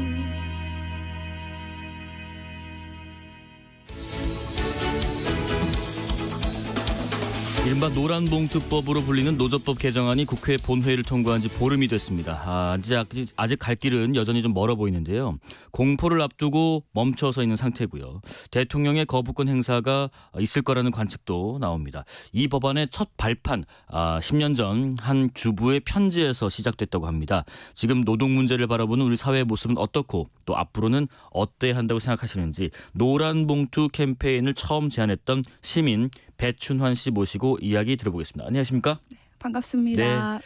저 청취자분들은 좀 귀에 익으신 이름도 있으실 테고 낯선 분도 계실 텐데 일단 소개 짧게 한번 부탁드리겠습니다. 네, 저는 용인에서 새 아들을 키우고 있는 엄마이고 네. 또 손잡고라는 시민단체에서 운영위원으로 활동하고 있는 배춘환입니다. 네, 제가 호칭을 사전에 대표님이라고 할지 뭘로 할지 좀 여쭤봤는데 시민 배춘환이라는 게 제일 네. 좋다고 하셨는데 그 이유가 있으신가요? 대표님이란 직함보다는? 일단은 지금은 운영위원으로 예. 자리를 이제 내려와서 대표는 네. 아니고요. 네. 그렇지만 운영위원보다는 저는 처음부터 끝까지 시민이라는 정체성으로 활동을 하고 있기 때문에 시민 배춘환이 제일 좋습니다. 네, 그럼 저는 배춘환 씨로 그러면은 네. 호칭하겠습니다. 10년 전에 그 노란봉투 캠페인이라는 것을 시작을 열었던 어떻게 보면 주인공이시기도 한데 노동 문제에 관심을 가지게 된 계기가 있으신가요? 그때 이제 당시에 좀 남편이 일이 굉장히 많았어요. 그러니까 거의 새벽 2시에 집에 들어와서 아침 6시에 나가고 그랬는데 너무 힘들어서 약간 우울증이 있었는지 새벽 2시에 들어서 6시 나가시려면 굉장히 씻고 뭐 하시고 하면은 네. 몇 시간 주무시도 못하겠네요. 네네. 그러니까 그래서 죽고 싶다 이런 얘기를 한 적이 있었어요. 그래서 제가 열심히 살려고 일을 하러 나가는데 이제 죽고 싶다는 그런 일터는 너무 아이러니하잖아요. 예. 그래서 이렇게 가족을 꾸리고 산다는 게 이렇게 힘든 일인가. 아이들은 아빠 얼굴도 못 보고 이렇게 좀 그런 생각을 하고 있었던 때에 네. 그 쌍용 자동차 해고자 분들 소식을 알게 됐고 네. 근데 그분들은 해고도 됐고 동료도 잃었고 가족들도 흩어졌고 예. 일자리 찾기도 어려운 상황인데 47억 원을 배상을 해야 한다는 기사를 읽고 예. 우리 남편도 이렇게 힘들어하는데 이분들의 힘들어하는 거는 정말 상상할 수가 없겠구나 라는 생각이 들어서 남일 같지가 않아서 또 관심을 갖게 됐습니다. 예. 발신인 배춘환, 수신인 모 주간지 편집국장. 해고 노동자들에게 47억 손해배상이 청구됐다는 기사를 보고 편지와 현금 47,000원 47억이라서 이제 상징적으로 이렇게 47,000원 하신 것 같은데 이게 이제 노란봉투 캠페인의 시작이 됐었고요. 근데 이 돈은 어떤 돈이었나요? 제가 듣기로는 애 학원비 좀 아껴서 마련한 돈이라고 들었는데. 네네. 그러니까 아마 저는 월급쟁이들이 다 비슷할 것 예. 같은데요. 당시 제가 셋째 임신 중이었고 남편이 외벌이를 했기 때문에 정말 통장이 아니죠. 월급이 통장에 스치운다. 이런 우스갯말처럼 로그인했다가 바로 로그아웃한다. 네. 통장에 이제 월급이 들어오면 그 대출금, 카드비 여러 가지 공과금이 나가면 잔액이 별로 안 남았어요. 그래서 애들 학원 보낼 그래서 필요한 돈을 미리 빼놓지 않으면 좀 안 됐던 상황이라 아이 태권도비를 빼놨는데 그때 이제 그 쌍용 자동차 분들 기사 읽고 바로 편지 쓰고 47,000원 동봉한 다음에 첫째 아이에게는 이번 달 태권도 쉬자. 아이고. 이렇게 말을 했습니다. 애 되게 서운했겠어요. 친구분들하고 같이 이제 뛰어서 아니요, 나름대로는 이제 아이가 알아들을 수 있게 이렇게 이런 아저씨들이 있는데 아저씨들이 너무 일자리도 못하고 가족이 흩어져서 아이들이 아빠를 못 본대 이런 식으로 아이가 이해할 수 있게 당시 5살 이랬으니까요. 설명했을 때 굉장히 호탕하게 좋아. 그래요? 효자네요. 알고 그랬는지 모르고 그랬는지. 이제 이후에 유명인 분들 가수 이효리 씨도 동참을 했고 우주인 이소연 씨도 힘을 보탰다고 하고요. 이게 크게 번질 줄 예상을 하셨나요? 아니요. 전혀 예상을 하지 못했고 이제 편지가 공개될 거라고 생각을 하지도 못했고 47,000원이 47억 원의 상징적인 숫자이긴 하지만 그때는 제가 할 수 있는 만큼이 그만큼밖에 안 됐기 때문에 이제 보냈었거든요. 근데 그 10만 분의 1이라는 그 금액이 어떤 작은 물결이라도 만들 수 있을까 상상하지도 못했고요. 그런데 이제 편지가 공개되고 그 시사인 잡지에서 전화가 와서 회사가 난리가 났다. 네네. 지금 너무 여러분들이 47,000원을 그 시사지로 보내고 계셔서 막 띵동띵동 난리가 났다라고 소식을 전해주셔서 네네. 정말 깜짝 놀랐었습니다. 그래서 뭐 액수가 중요한 건 아닌 것 같고요. 마음인 것 같은데 되레 액수가 한 470만 원 정도 됐으면 이렇게 안 컸을 수도 있어요. 파장이. 오히려 47,000원이라는 상징적인 액수를 보내시면서 더 커진 게 아닌가 싶은데 이 캠페인이 이렇게 진행되면서 네. 좀 이런 것들은 좀 여전히 기억이 좀 선명하게 남는다 하는 에피소드가 있으면 좀 설명해 주실까요? 에피소드라기보다는 네. 그때 노란봉투 캠페인이 진행됐을 때 그 참여하신 분들이 47,000원만 보내신 게 아니고 다 어떤 각자 자기 삶의 이야기를 함께 보내시는 거예요. 네네. 저는 그게 되게 감동이었거든요. 또 뭐 대부분 뭐 예를 들어 우리 가족 이번에 외식 안 한다. 이번 달 에센스를 안 산다부터 우린 돈이 없어서 1,000원씩 47명이 모았어요 하는 고등학생도 있었고 뭐 대부분 이제 가족이 뭐 나의 아들이 취준생인데 남의 일 같지 않다. 어머니 아버지가 노동자인데 걱정된다. 이런 마음으로 보냈고 사실 저는 정말 특히 너무 지금도 안부가 궁금한 분이 있는데요. 누구신가요? 그때 이제 본인을 나는 불치병을 앓는 아들을 가진 아빠다라고 소개하면서 이제 사연을 쓰셨어요. 우리 아이가 그때까지 살아남는다면 살아서 어른이 되면 그때는 좋은 세상이 됐으면 좋겠다라는 마음으로 보내셨다는 거예요. 근데 저도 47,000원을 보낼 때 마음은 아들이 셋이지 않습니까? 이 아이들이 자라서 어른이 됐을 때 좀 더 안전하게 안정적인 일터에서 일을 했으면 좋겠다라는 마음으로 보냈기 때문에 그런 하나하나 사연들이 너무 귀했고 사실 제가 시작했다라고는 하지만 기다렸다는 듯이 많은 분들이 동참하셨거든요. 그러니까 누구라도 시작할 수 있었을 만큼 많은 사람들이 공감했던 이슈였다라고 느꼈습니다. 네, 또 겸손하게 말씀해 주신 것 같고요. 정치권이 뭐 힘을 보탠다고 했지만은 또 뭐 여러 이유로 또 법안 처리가 좀 미뤄졌을 때는 좀 많이 낙담하셨을 것 같아요. 네. 2014년에 그때 캠페인 당시에는 이제 많은 시민분들도 참여하셨지만 그 정치인분들도 굉장히 뜨겁게 참여하시고 입법도 하시고 하셨는데 이제 19대 20대 국회에서 이게 좌절되는 것을 보면서 이게 이렇게 힘든 일인가라고 생각을 하면서 정치인분들이 항상 뭐 국민이 최고다 민생이 우선이다라고 하는데 이 많은 일하는 노동자분들이 국민이 아니면 누가 국민이고 일하는 사람들의 인생이 민생이 아니면 뭐가 민생이지? 라는 질문을 또 갖게 됐고요. 또 한때 우리나라는 뭐 그런 한강의 기적 이런 말이 있었잖아요. 그때 이제 뭐 산업 노동자들이 뭐 역군이다 이렇게 노동자를 칭송하기도 했는데 그런 대한민국에서 왜 노동자의 권리를 찾는 게 이렇게 힘들어야 되지? 저는 정말 이해하기 힘들었습니다. 아마 그때 계기로 더욱 더 이렇게 단체도 꾸리시고 하시면서 노동의 어떤 환경을 잘 들여다보려고 노력을 하실 텐데 10년 전하고 지금의 노동 환경을 좀 비교해 본다면 이런 게 좀 달라진 것 같다 혹은 이런 거는 변함이 없는 것 같다 하는 것들이 있다면 뭐가 있을까요?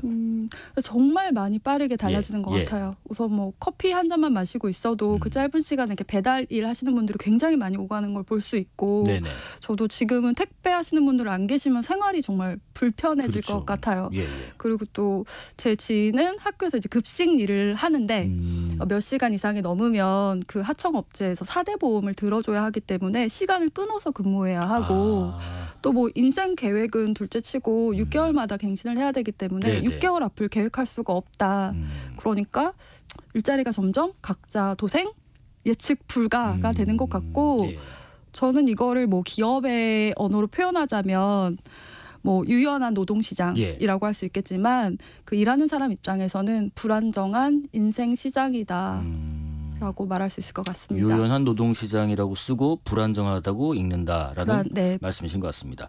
노란봉투법이 2015년에 첫 발의된 이후에 상임위 통과기까지 8년 정도 걸렸는데 시간이 이렇게 길게 지연된 이유는 뭐였다고 생각하세요?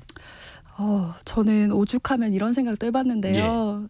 국회의원분들의 자녀나 가족 중에 고용이 불안정한 노동자분들이 안 계셔서 이 법이 통과되는 것에 절실함이 없나 이런 생각도 해볼 정도로 왜 이렇게 통과가 안 될까 좀 답답했었는데 그리고 또 어떤 분들은 오랫동안 법안이 통과가 안 된 데는 이유가 있지 않겠냐라고 말씀하시는 분들도 계신데 제 생각에는 이 법에 이제 반대하는 측의 목소리가 힘이 너무 세다. 그러니까 기울어진 운동장이다. 하지만 이제 세다고 옳은 것이 아니고 또 세다고 우리 인생을 대변해 주는 것도 아니잖아요. 그래서 그리고 노란봉투법 최초 입법되고 이제 거의 이렇게 10년이 흐르는 동안 47억 원도 어마어마한 돈이었는데 노동자 5분에게 470억이 이제 청구되는 변화가 있었잖아요. 이게 괜찮은 건가? 그래서 저는 노조법이 살려고 일하는 사람들을 정말 살리는 법으로 작동하고 있는가? 네, 생각해보는 시간이었습니다. 그러다가 결국에는 노란봉투법이 통과됐다라는 소식을 들으실 때는 어떠셨나요? 좀 후련하셨나요? 아니면은 막 뭐 너무 기쁘셨나요? 아니면 생각보다 묘한 느낌이셨나요?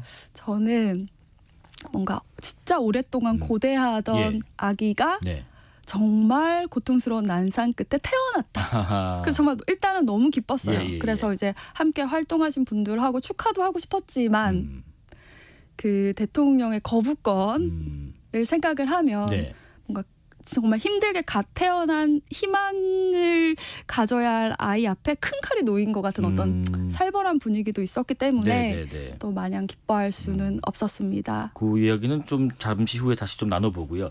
지금 그러고 나서는 이후에는 그 노동자분들의 손해배상 또 뭐 가압류 문제 같은 것들 좀 해결하기 위해서 시민단체를 좀 만드셨고 지금은 또 운영위원으로 계시다고 아까 말씀하셨고 이 단체는 손잡고라는 단체인데 어떤 일들을 한 단체인가요? 일단은 제가 만들지는 않았고요. 그때 자연스럽게 이제 여러 여기에 뜻을 가지신 많은 분들이 이제 발기인으로 동참하셔서 만들어진 단체이고 이제 그때는 당시 캠페인 당시에는 너무나 여기가 뜨거웠기 때문에 그 19대 국회에서 통과될 거라고 모두 기대를 했었어요. 그래서 이 손잡고라는 단체도 이제 법이 통과되면 아름답게 해산을 한다 이런 계획이었는데 이게 장기화되면서 이제 단체 체질을 좀 바꿔야 할 때 누가 대표를 할까라는 이제 고민이 있었는데 이 단체 취지에 맞게 어떤 셀럽이나 노동 인권 전문가가 하지 않고 시민이 대표를 맡자라는 의견이 있어서 저희가 권유를 해주셨고 그래서 한동안 이제 제가 대표를 맡았고요. 그리고 지금은 이제 입법에 박차를 가할 때여서 이제 인권활동가 박래군 선생님이 이제 대표를 맡고 계시고 저는 운영위원으로 참여하고 있는데요. 이제 거기 운영위원 분들은 뭐 그렇게 인권운동가 또 노동활동가 그다음 변호사분들 뭐 심리상담사분들 이렇게 다 전문가가 혼신적으로 참여하고 계세요. 저의 전문 분야는 시민의 관점. 그래서 왜냐하면 이 활동을 하다 보니까는 시민이랑 노동자는 같은 사람인데 자꾸만 나누어서 이분법적으로 다루려고 하는 그런 관점이 있는 것 같아요. 그래서 저는 계속 이제 시민의 관점에서 이런 노동 활동을 어떻게 친밀하게 다가갈 수 있을까라는 아이디어를 제공하는 역할을 하고 있습니다. 알겠습니다. 뭐 청취자분들께서 뭐 생각이 좀 다른 분들도 계실 겁니다. 이 법안의 필요성에 공감하는 분도 계시지만 뭐 정치권과 재계에서도 여전히 이 법안에 대해서는 좀 비판하고 반대하는 분위기가 좀 있는데 뭐 가령 이렇습니다. 파업 만능주의다. 불법 파업 조장법이다. 그리고 불법 파업에 참여한 조합원을 사실상 면책하려는 것 아니냐. 이런 지적들에 대해서는 어떻게 생각하시는지요? 저는 재계나 아니면은 여당에서는 또 이제 대변해야 할 목소리가 있고 관점이 다르기 때문에 어떤 주장을 하는 것이 타당하다고 생각을 합니다. 일면 맞는 이야기도 하신다고 생각을 하는데 이제 문제는 그 노란봉투법의 어떤 취지나 역할을 너무 왜곡시키고 협소하게 해석을 하고 계신다라고 생각을 합니다. 그러니까 저도 그랬지만 보통 우리 시민들이 이제 노동자 이렇게 접할 때는 뉴스나 이런 데서 굉장히 과격한 시위 현장을 많이 접하기 때문에 이제 노동자의 파업의 이미지는 뭐 강성이다 아니면 뭐 때를 쓴다라거나 아니면 그게 어떤 노동자의 목소리의 시작이야라고 많이 생각하고 계시지만 파업은 정말 생계를 거는 가족의 생계를 거는 아이들의 학비 뭐 치킨값 이런 그렇죠. 아이들의 가족의 생계를 거는 그런 마지막 수단이기 때문에 사실은 그 전에 그 파업에 이르기 전에 합의 절차가 있거든요. 그런데 그것이 그동안은 원천적으로 막혀 있었기 때문에 오히려 파업으로 갈 수밖에 없는 경우가 많았고요. 그래서 20년 동안 이렇게 세상도 많이 변하고 어떤 직업 환경도 많이 변했는데 노조법이 20년 동안 변하지 않았기 때문에 법이 현실을 대변해주지 못하고 있다. 예. 계속 충돌하는 지점은 발생하고 있는데 예. 그것을 해결할 통로가 막혀 있다. 그런 의미에서 노란봉투법이 지금이야말로 늦었지만 이제라도 통과가 돼야 되고 노란봉투법이 통과된다면 그 소통의 창구가 많이 열리기 때문에 오히려 저는 기업의 손실도 또 어떤 사회적인 비용도 줄어들 것이라고 생각을 하고 있습니다. 뭐 이런 비판도 뭐 일면 타당한 부분이 있지만 너무 협소하게 해석하는 것 같다라는 의견이셨고 또 뭐 노동 문제라는 게 말씀하신 것처럼 뭐 노동자와 시민이 뭐 따로 있는 게 아니고 네. 구분이 있는 것도 아닐 텐데 사실 뭐 노조가 파업하면 일반 시민들 일단 불편함을 많이 호소하죠. 뭐 가령 이제 뭐 지하철이 뭐 멈춘다고 하면은 당장 내일 어떻게 이러면 안 되지 않느냐 맞는 얘기도 있고 노동 문제가 노동 운동을 하는 사람들만의 문제로만 여겨지는 부분도 있기도 합니다. 이런 부분들에 대해서는 어떤 생각을 갖고 계세요? 사실 저도 뭐 예를 들어 지하철이 파업하면 불편하다. 이 생각이 먼저 들었고 네. 또 얼마 전에는 토요일 몇 시 이후에는 택배를 배달하지 않습니다. 이렇게 문자가 오더니 정말 택배가 안 와서 주말 동안 화장지가 없었던 경우도 있었어요. 그래서 전에는 뭔가 파업을 하면 불편하다 해서 생각이 이제 끝났는데 근데 여기서 이제 조금 더 생각해 보면 그러니까 이 불편함을 이분들이 그동안 다 감당하고 있었구나. 그래서 내가 괜찮았구나. 그렇다면 이분들이 더 이상 감당하지 못할 만큼 어려움이 넘치면 그걸 우리가 모두 조금씩 나눠 가지면 그게 불편함이잖아요. 사실은 생계가 걸리거나 그런 아주 심각한 문제는 불편함이란 말이에요. 그러면 이해할 수 있지 않을까. 세상은 우리한테 각자 도생하라고 말하지만 우리는 각자 도생하고 살 수는 없다. 국회에 올라간 노란봉투법 기존에 그 논의됐던 부분 중에서 이거는 조금 아쉬운 부분이 있다. 뭐 이렇게 보완이 됐으면 좋았을 텐데 하는 부분이 혹시 있나요? 네, 노란봉투법의 어떤 계기가 됐던 가장 큰 이유는 그런 천문학적인 액수의 손해배상 금액을 개인에게 청구한다. 그게 가장 심각한 문제였거든요. 그러니까 파업이라는 것이 이제 노조가 합의를 해서 진행되는 절차인데 이제 개인에게 어떤 사람이 무엇을 했는가에 상관없이 부진정 연대 책임이라 그래서 이 사람에게도 저 사람에게도 470억 이렇게 청구를 하는 것이 타당한가라는 이제 문제에서 출발해서 노란봉투법이 입법되고 이제 계속 법이 개정이 다듬어졌는데 근데 이번에는 이게 빠져 있어요. 그래서 이게 좀 아쉽지만 그래도 아까 말씀드린 것처럼 노란봉투법이 실제로 우리 생활에 적용이 된다면 파업에 이르기 전에 합리적인 대화 창구가 열릴 것이기 때문에 어떤 극단적인 행위가 발생할 이유가 줄어들 것이고 그러면 자연스럽게 이러한 어떤 정말 생명도 위협할 수 있는 그러한 천문학적인 손해배상은 줄지 않을까라고 기대를 합니다. 최근에 그 민주당 의원분들하고 국회에서 기자회견 하셨던데 노란봉투법의 즉각 공포를 촉구하고 요구를 하시면서 또 윤석열 대통령께 보내는 편지도 읽으셨는데 여기에는 어떤 마음을 담으셨나요? 아까도 말씀드린 것처럼 노란봉투법이 탄생한 배경, 배경은 확실히 정말 단순했던 것 같아요. 단순하고 순수해서 이렇게 오랫동안 힘이 있었다고 생각을 하는데 내 이웃이 고통받지 않았으면 좋겠다. 돈 때문에 누가 더 죽지 않았으면 좋겠다. 저도 그랬지만 내 아이가 커서 일할 그 나라는 좀 더 안정적이었으면 좋겠다. 이런 마음들이 모여서 시작된 법인데 마치 야당과 여당의 세력 싸움이나 아니면 경영계나 노동계 대립처럼 너무 좁게 해석을 하고 있는 게 저는 너무 안타까워서 이 법의 취지를 전하고 싶었고 저는 그 편지에도 썼지만 사실 우리에게 이 노란봉투법은 품위 있는 시민으로 살 수 있는 복지고 민생이다. 너무 좁게 노조법 2, 3조 이렇게 보지 마시고 폭넓게 이 법이 발의가 됐을 때 국민들의 삶엔 어떤 변화가 일어날 수 있는지 볼 수 있는 기회를 주십시오라고 호소하는 편지를 썼습니다. 노란봉투법이 어떻게 될까요? 윤석열 대통령이 거부권을 행사할 수도 있고 오는 28일에 뭐 국무회의에서 뭐 결정이 될 가능성도 있고요. 어떻게 예상하세요?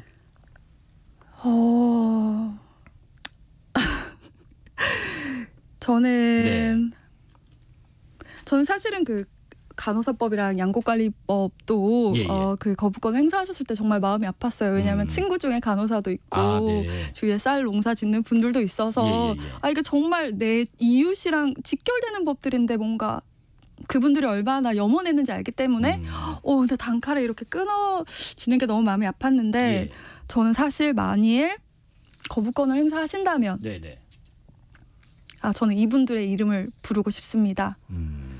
그 태안화력발전소 김용균 씨, 또 제주도에서 실습하다가 사망한 이민호 군, 구의역 김군, SPC 끼임 사고 사망 노동자분들, 또 과로사 하신 택배 노동자분들, 이분들이 생명을 잃을 만큼 열악한 환경에서 일을 하셨는데 왜 그것을 바꿔달라는 말을 못하고 돌아가셨을까? 이것에 대해서 대답을 하셔야 한다고 생각하고요.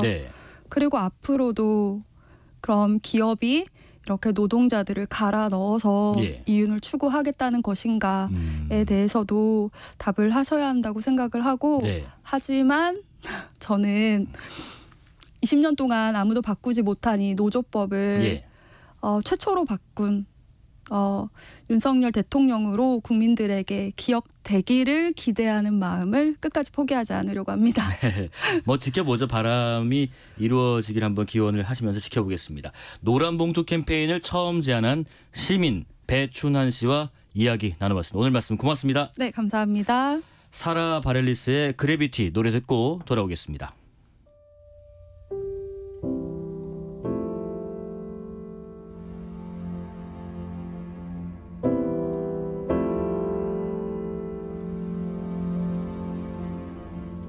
Something always brings me back to you.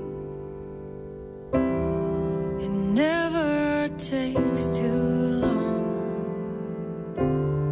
No matter what I say or do, I still feel you here till the moment I'm gone. You hold me without touch. Keep me without chains.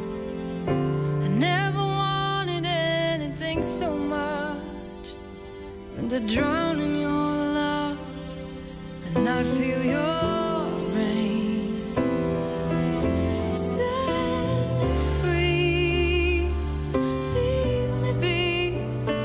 I don't wanna fall another moment into your gravity. Here I am and I stand so tall.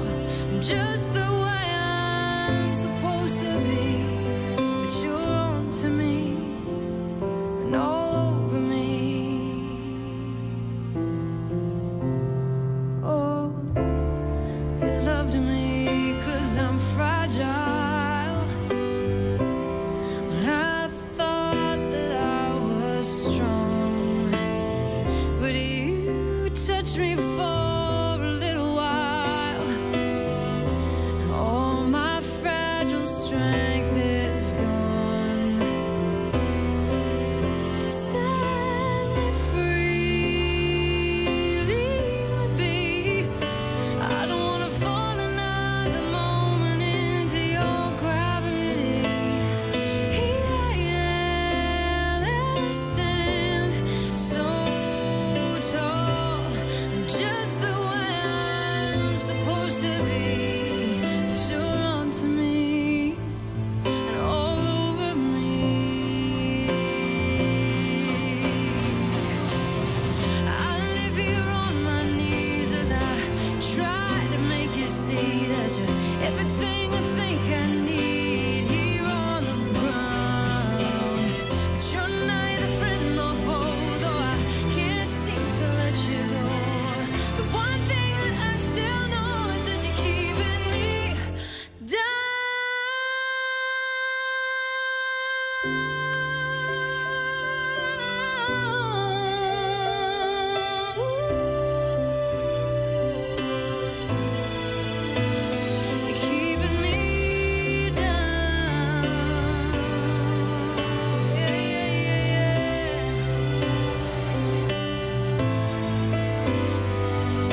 to me and all over. Something always brings me back to you. It never takes too long.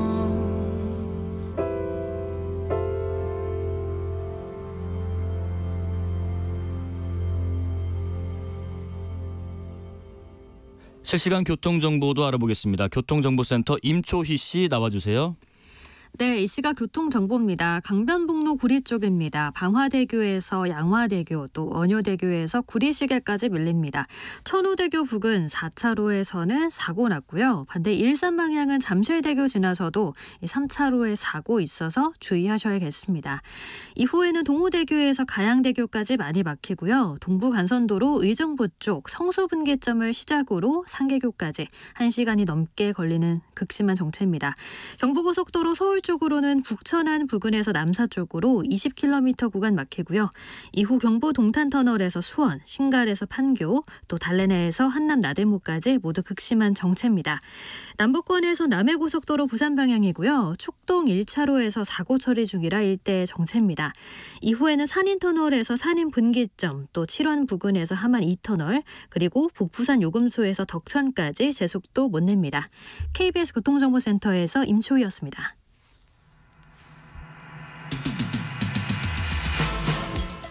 날씨도 영하권으로 추워지고 찬바람 불고 뭔가 좀 쓸쓸해질 수도 있고요. 옆구리가 시릴 수도 있고요. 마음이 이렇게 산해질 때 어떤 좋은 노래 없을까 싶습니다. 이분과 함께 이야기 나눠보겠습니다. 음악 소개해 주실 김윤하 음악평론가 모셨습니다. 안녕하십니까? 안녕하세요. 네. 마음이 쌀 때 또 찬바람이 불어올 때 듣기 좋은 노래. 네, 이 테마를 그 PD님이 제안을 해주셨는데 어쩜 이렇게 오늘 날씨와 적합한 테마를 저에게 알려주셨는지 너무 춥더라고요 오늘 날씨가. 그러니까 오늘 너무 추워서 제가 사실 감기 기운이 좀 왔어요. 그래서 그러네요. 지금 어제랑 너무 다르니까 날씨가. 네, 맞습니다. 감기 조심하시고요. 여러분들을 좀 따뜻하게 만들어드릴 수 있는 곡들 함께 해보도록 하겠습니다. 노래 또 소개하면서 또 들어보면서 그렇게 얘기 나눠볼게요. 네. 우선은 가요부터 한번 어떤 것들이 좀 이럴 때 들으면 좀 어울릴까 싶습니다. 네. 첫 번째 소개해 주실 노래는 어떤 노래가 있을까요? 네, 제가 이제 가요 5곡, 팝 5곡 여러분들 플레이리스트 채워드릴 텐데요. 첫 분은 이분입니다. 김광석. 네. 잊어야 한다는 마음으로를 준비해봤는데요. 제가 이실직고 할게요. 제가 어제 사실은 저녁 자리가 있어서 노래방에 갔는데 이 노래를 불렀어요 실제로. 아 정말요? 그래서 첫 곡 이건 거 보고 소름 끼쳤습니다. 아 이런 또 운명이 있네요. 근데 이게 아마 DJ님뿐만이 아니라 많은 한국 분들이 그러실 것 같아요. 좀 쌀쌀하다, 마음이 좀 외로워진다, 춥다 하면 이 김광석 씨의 목소리를 떠올리는 분들이 정말 많을 거라고 생각합니다. 거의 뭐 1번으로 떠오르죠. 맞습니다. 정말 뭐 한국인이 가장 사랑하는 아티스트이기도 하고 또 한국 포크 음악의 상징으로서 특히 이제 가을 겨울에 많은 분들이 찾게 되는 아티스트 분인데요. 그 김광석 씨 노래 가운데 사실 뭐 김창기 씨 동물원에 그리고 뭐 한동준 씨 이런 분들이 쓴 곡들도 많은데 김광석 씨가 직접 작사 작곡한 곡이 또 잊어야 한다는 마음으로이기도 해요. 그랬군요. 그래서 그 싱어송라이터가 자신이 만든 노래를 부를 때 낼 수 있는 또 다른 그 느낌이 있지 않습니까? 그 느낌을 더 깊게 전할 수 있는 곡이 아닐까 싶습니다. 김광석 씨 노래가 또 이럴 때 어울릴만한 노래가 또 뭐가 있죠? 너무 많죠. 뭐 하나 던져주시죠. 전 뭐 어제 불렀던 것 중에 또 많이 부르셨나 봐요. 서른 즈음에. 아 사랑했지만 뭐 이런 것도 가창력 자랑하고 싶은 분들 많이. 근데 그 사랑했지만이 김경호 씨의 사랑했지만 하고 이 김광석 씨의 사랑했지만은 좀 달라요. 맛이 다르죠. 뭔가 오늘은 좀 내지르고 싶다 이럴 때는 김경호 씨를 부르지만은. 어제 같은 경우는 이렇게 좀 이렇게 뭔가 그 잔잔하면서도 이걸 뭐라고 해야 되지? 마음으로 좀 이렇게 오히려 소리를 좀 꾹 누르면서 부르는 것 같은 그 감정을 안에 담는 느낌? 어떤 특별한 기교 없이 부르는. 맞아요. 김광석 씨가 좀 담담하게 제일 슬픈 노래 부르는 아티스트 아닐까 싶어요. 그렇습니다. 네. 사랑했지만 뭐 서른 즈음에 너무 많죠. 너무 명곡들. 아픈 사랑은 사랑이 아니었음을. 네. 대한민국 포크의 상징. 네.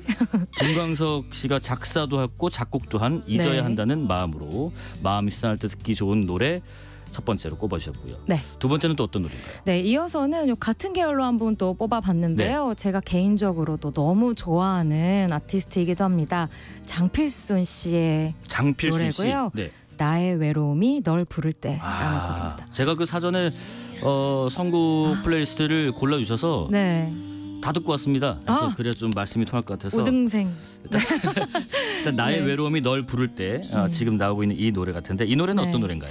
이 노래는 사실 그 장필순 씨를 굉장히 여러 모습으로 기억하고 있는 분들이 많아요. 그러니까 어떻게 보면 그 초기에 노래패로 활동하시던 시절, 또 그 이후에 김광석 씨처럼 이 노래도 마찬가지입니다. 이렇게 포크 아티스트로서 활약하던 시절, 그리고 이 이후에는 또 포크트로니카라고 해서 포크 음악과 전자음악, 일렉트로니카를 좀 더한 굉장히 좀 지적이면서도 매력 있는 음악 세계를 선보인 아티스트인데 좀 실험정신이 있으신가요? 그렇죠. 음악성이 무척 뛰어나서 사실 한국 대중음악 뭐 100대 명반 이런 것들 많이 뽑지 않습니까? 그곳에서 보면 뭐 2장 이상씩 앨범을 올리는 아티스트가 드문데 장필순 씨는 뭐 그렇게 언급이 자주 될 정도로 상당히 사랑을 많이 받는, 특히 전문가들의 사랑을 많이 받는 아티스트 분이고요. 이 나의 외로움이 널 부를 때가 아마 그런 장필순 씨의 길고 다양한 음악 세계 가운데서 가장 좀 뭐랄까요? 순수한 느낌으로 대중들에게 어필이 된 곡 중에 하나가 아닐까 싶어요. 지금도 이 노래 들어보시면 좀 순하고 또 우리가 살아가면서 언제든 마음에 한번 좀 품었던 그런 그리운 마음이 상당히 진하게 묻어있는 곡인데요. 이게 이제 장필순 씨 5집에 수록이 되어 있는 곡인데 이때부터 뭔가 싱어송라이터이자 프로듀서로 같이 발돋움을 하기 시작한 시기이기도 해서 이전의 곡들보다 훨씬 좀 진해진 장필순이라는 아티스트의 색깔을 느낄 수 있는 곡으로 함께 감상해 보실 수 있지 않을까 싶습니다. 제목부터가 나의 외로움이 널 부를 때인데 사실 90년대 노래들 보면 어떤 연인에 대한 얘기들을 하거나 뭐 그리운 사람 할 때 뭔가 좀 아련한 맛이 있어요. 근데 2000년대 넘으면서는 가버려. 너 신경 안 쓸 거야. 막 이렇게 공격적인데. 약간 90년대부터 변화 있었던 거 아세요? 그때 그 왜 저희가 신세대, 뭐 오렌지족 이런 걸 얘기하면서 노랫말에 막 반말이 나오고 그 전에는 당신, 그대 이런 말이 많았다면 그때부터는 너 뭐 이런 호칭이 달라지기 I don't care, 시작한. 그건 또 21세기까지 오시네요. 예, 그렇습니다. 자, 다음 노래도 계속 이어가 볼까요? 다음 노래는 김동률의 사랑한다는 말. 예. 어떤 노래인가요? 뭐 대표적인 가을 남자. 가을 남자. 추남. 추남. 다른 의미로. 가을추죠? 가을추입니다. 가을추남이라고 할 수 있겠고요. 김동률 씨는 저는 음악만 들어도 가을 낙엽 소리가 날 것 같은 그런 목소리를 가지고 있는 아티스트라고 생각을 해요. 그래서 지금도 들어보시면 그 바리톤이라고 많이 이야기하죠. 상당히 저음에 아주 고급스러우면서도 느긋한 목소리를 가지고 있고 또 기본적으로 음악을 만들 때도 기본 형태는 팝인데 오케스트레이션을 진짜 한국에서 잘 쓰는 아티스트로도 유명하기도 해요. 그래서 저희가 농담처럼 그 90년대 이제 뭐 김동률 씨나 뭐 정재영 씨 이렇게 좀 클래시컬한 가요를 들려줬던 분들, 뭐 유희열 씨 같은 분도 계시겠고 이런 분들 음악 얘기할 때 이제 90년대 고급 가요라고 농담처럼 이야기를 하는데 뭔가 그런 느낌이 아주 진하게 드는 좀 벨벳 같은 느낌이 드는 음악입니다. 제가 노래를 들으면 버릇이 있는데요. 혼자 대사를 막 읊조려요. 이 곡과 어울리는 대사. 제가 옛날에 연극을 좀 했는데 요거 들으니까 제가 그게 떠오르더라고요. 뭔가 이제 예전에 썸을 탔던 연인도 아니고 아닌 것도 아니었던 그분과 오랫동안 못 만나다가 갑자기 옆에 쓱 등장하면서 잘 지냈어요? 약간 이런 거. 요 음악은 그런 대사가 떠오르더라고요. 그게 뭐예요? 잠시 제가 몰입해보는 시간을 갖도록 하겠습니다. 그 잘 지냈어요 안에 굉장히 많은 감정이 들어있는 거죠? 쓱 나타나야 돼요. 그리고 뭔가 궁금한 것도 있고 약간 떠보는 것도 있고 뭐 그리운 것도 있고 공감을 못 하시는가요? 아니요. 제가 기계적으로 한번 공감 좀 해보겠습니다. 김동률의 사랑한다는 말. 2001년에 나왔던 노래. 하여튼 노래가 김동률 씨 노래가 뭐 전반적으로 그렇지만 이 노래도 특히나 좀 꽤 그윽해요. 맞아요. 전 그 표현이 너무 잘 어울리는 것 같고 이때가 이제 김동률 씨가 그 버클리 음대라고 미국에서 굉장히 또 한국 유명인들이 유학을 많이 가는 음악 전문 대학 그 과가 굉장히 유명한 곳이 있는데 네네네. 그곳에서 유학하면서 만들었던 앨범의 수록곡이기도 해서 네. 또 뭔가 그 좀 더 풋풋함이 있는 것 같기도 하고 좀 더 학구적인 느낌이 있기도 하고 그러네요. 저에겐 개인적으로 좀 그런 곡이기도 합니다. 김동률 씨 노래는 뭐 다시 사랑한다 말할까? 뭐 일본어로 너무 그게 많죠. 떠오르는데 그리고 전람회 노래도 전람회, 너무 예. 좋아하시잖아요. 예. 네, 취중진담 노래방에서 또 한번 안 불러보신 적은 없죠. 또 한번 또 가야 되나 어디 갔는데. 자, 다음 노래는 헤이즈 씨의 네. 젠가라는 노래인데 개코 씨가 또 중간에 맞습니다. 이 헤이즈 씨도 한국인이 너무 사랑하는 싱어송라이터잖아요. 네네. 특히 뭐 2010년대 들어와서는 음원 뭐 요정이라는 얘기를 들을 정도로 음원 차트에서 비도 오고 그래서 맞아요. 이 생각이 나서 뭐 히트곡이 뭐 한두 곡이 아닙니다. 최근에 약간 춤추시는 노래 나와가지고 빙글빙글이라는 곡도 살짝 중독성이 있었는데 있었는데. 그 안에서 전 사실 이 젠가를 너무너무 좋아해요. 뭐랄까 좀 제가 오늘 골라온 바탕에는 요 약간 늦가을 초겨울 정도의 재즈바 같은 데를 한번 상상하면서 들어보셔도 좋을 것 같다는 마음에 가지고 와봤어요. 그거는 저도 좀 공감이 되는 게 저는 네. 이 노래 듣고는 어떤 대사가 떠올랐냐면 대사 또 그 저 술집에 가요. 네. 가서 바텐더한테 네. 그냥 늘 먹던 걸로 한 잔 주세요. 이런 거. 늘 마시던 거 한 잔 주세요. 요거는 제가 그래도 좀 약간 티피컬한 부분이라서 공감이 갑니다. 체리 이렇게 딱 먹으면서 한잔하는. 알겠습니다. 계속 이어가세요. 또 어떤 노래? 이 젠가 같은 경우에는 이 사실 아주 쉬운 노래는 아니에요. 화성 같은 것도 굉장히 좀 뭐랄까 공부한 사람이 만든 것처럼 차근차근 덮여가기도 하고 그리고 뒤에 쓰이는 악기 요소 같은 것들도 재즈한 화성이나 뭐 프리한 이 연주들이 상당히 많이 들어가 있는 곡인데 그리고 지금 나온 게 개코 씨의 랩입니다. 그래서 랩까지 사실은 이게 다 그런 가요, 팝이라는 것에 어울릴까 싶은 요소들이 모조리 들어있는데 이 부분이 헤이즈 씨의 그 정말 포근한 담요 같은 목소리와 함께 제대로 된 팝 감성으로 아주 예쁘게 감싸인 곡이라 꼭 한번 여러분과 듣고 싶었습니다. 화성을 충실히 쌓아가는 그런. 네, 약간 그 후렴구가 재밌어요. 단계별로 나나나나나 이렇게 올라가는 부분이 뭐 굳이 그런 화성 이런 거 모르는 분들이라도 다른 곡들과는 좀 다르게 뜯어서 듣는 재미가 있는 곡이라고 생각하시지 않을까 싶어요. 그리고 개코 씨 목소리도 그 왜 고백에 막 난 핸들이고 난 에이톤 이거 아니고 좀 다르죠. 다른 개코. 약간 좀 겉에 좀 생크림 같은 게 좀 쌓여져 있는 듯한 맞아요. 느낌. 개코 씨가 랩도 잘하는데 노래도 잘한단 말이에요. 맞습니다. 역시 잘하시네요. 그리고 원래 최근에는 또 싱잉 랩이라고 해서 랩하시는 분이 노래도 잘하고 노래 잘하는 사람이 랩도 잘하는 뭔가 이렇게 포지션이 섞인 분들이 사랑을 많이 받고 있는데 개코 씨도 대표적인 가수 중에 한 명인 것 같아요. 진짜 소울풀하게 제대로 노래할 줄 아는. 그래서 노래방 가서 섣불리 개코 씨 거 하다가 너무 높아요 생각보다. 맞습니다. 이거 호흡도 너무 바트고. 지금 뭐 한국에서 뭐 한국 힙합 인기가 많고 정말 젊은 아티스트들 많이 나오고 있지만 이 개코 씨만의 스킬, 기술 그리고 어떤 느낌 같은 걸 넘어설 만한 아티스트가 없다고 할 여전히 정도로 세련돼요. 여전히 독보적인 활약을 보여주고 있는 아티스트입니다. 헤이즈의 젠가, 비트 개코 노래 들어봤고요. 가요 중에서는 마지막 곡이네요. 이승철 씨의 겨울 그림이라는 노래인데 이 노래는 제가 들어보고 이게 이승철이라는 걸 가렸으면 이게 누구 노래지 싶었을 거예요. 제가 이 얘기 조금 전에 들어오기 전에 듣고 너무 마음이 뿌듯했는데요. 저는 제 일할 때 그게 가장 뿌듯한 부분. 희열을 느끼세요? 이렇게 좋은 노래를 알아봐주는 분들이 새롭게 생기는 걸 너무 좋아하거든요. 말씀하신 대로 겨울 그림이라는 곡인데 진짜 그 말이 맞아요. 이 곡은 가수 이름을 지우고 들으면 국적도 불분명하고 시대도 불분명할 정도로 상당히 좀 깊이 있는 느낌을 받을 수 있는 곡인데요. 이게 이승철 씨가 90년대 중반쯤에 모든 이제 스텝들을 미국 현지에서 조달해서 네, 그래서 프로듀서에서 뭐 세션들까지도 인류 정말 1급 아티스트들과 함께 작업을 한 당시 이제 좀 90년대 한참 한국 대중음악 황금기 때 좀 그렇게 투자하는 앨범들이 좀 있었어요. 이승환 씨도 그렇게 사운드에 투자를 많이 하는 편이었는데 이승철 씨의 이 겨울그림이 수록된 The Secret of Color 색깔 속의 비밀이라는 앨범인데 이 앨범도 아주 대표적인 작품입니다.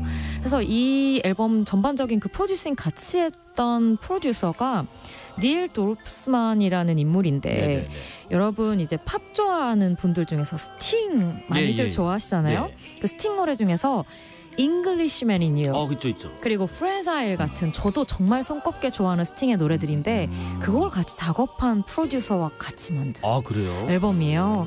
그래서 사운드적으로도 당대 진짜 가장 획기적이고 퀄리티 높은 사운드를 만들었고 또 뒤에 이 코러스들도 진짜 이제 흑인 분들과 함께 노래를 좀 크게 듣다 보면은 중간중간에 계속 맞아요. 둥둥 뭐 이렇게 좀 가스펠 같기도 하고 또 아카펠라로 만드는 그 굉장히 독특한 공간감이 우리 겨울에 눈이 한참 내려서 가득 쌓여 있으면 좀 멍한 느낌이 드는 그 기분 아세요? 한방눈 다 내린 다음에 조용한 겨울 공기 그 느낌 떠올리실 수 있는 곡일 겁니다. 좋은 노래 이승철 씨 겨울 그림이라는 1994년에 나온 노래 들어봤고요. 팝송 소개로 바로 이어가 보겠습니다. 이번에는 팝송 5곡. 첫 곡은 어떤 곡인가요? 저 여기 지금 생방송을 하러 오는데도 이 노래를 들었어요. 그래요? 아델의 헬로 들었습니다. 진짜. 헬로는 진짜 소주 한 병 정도 이렇게 마시고 들으면 눈물 나요.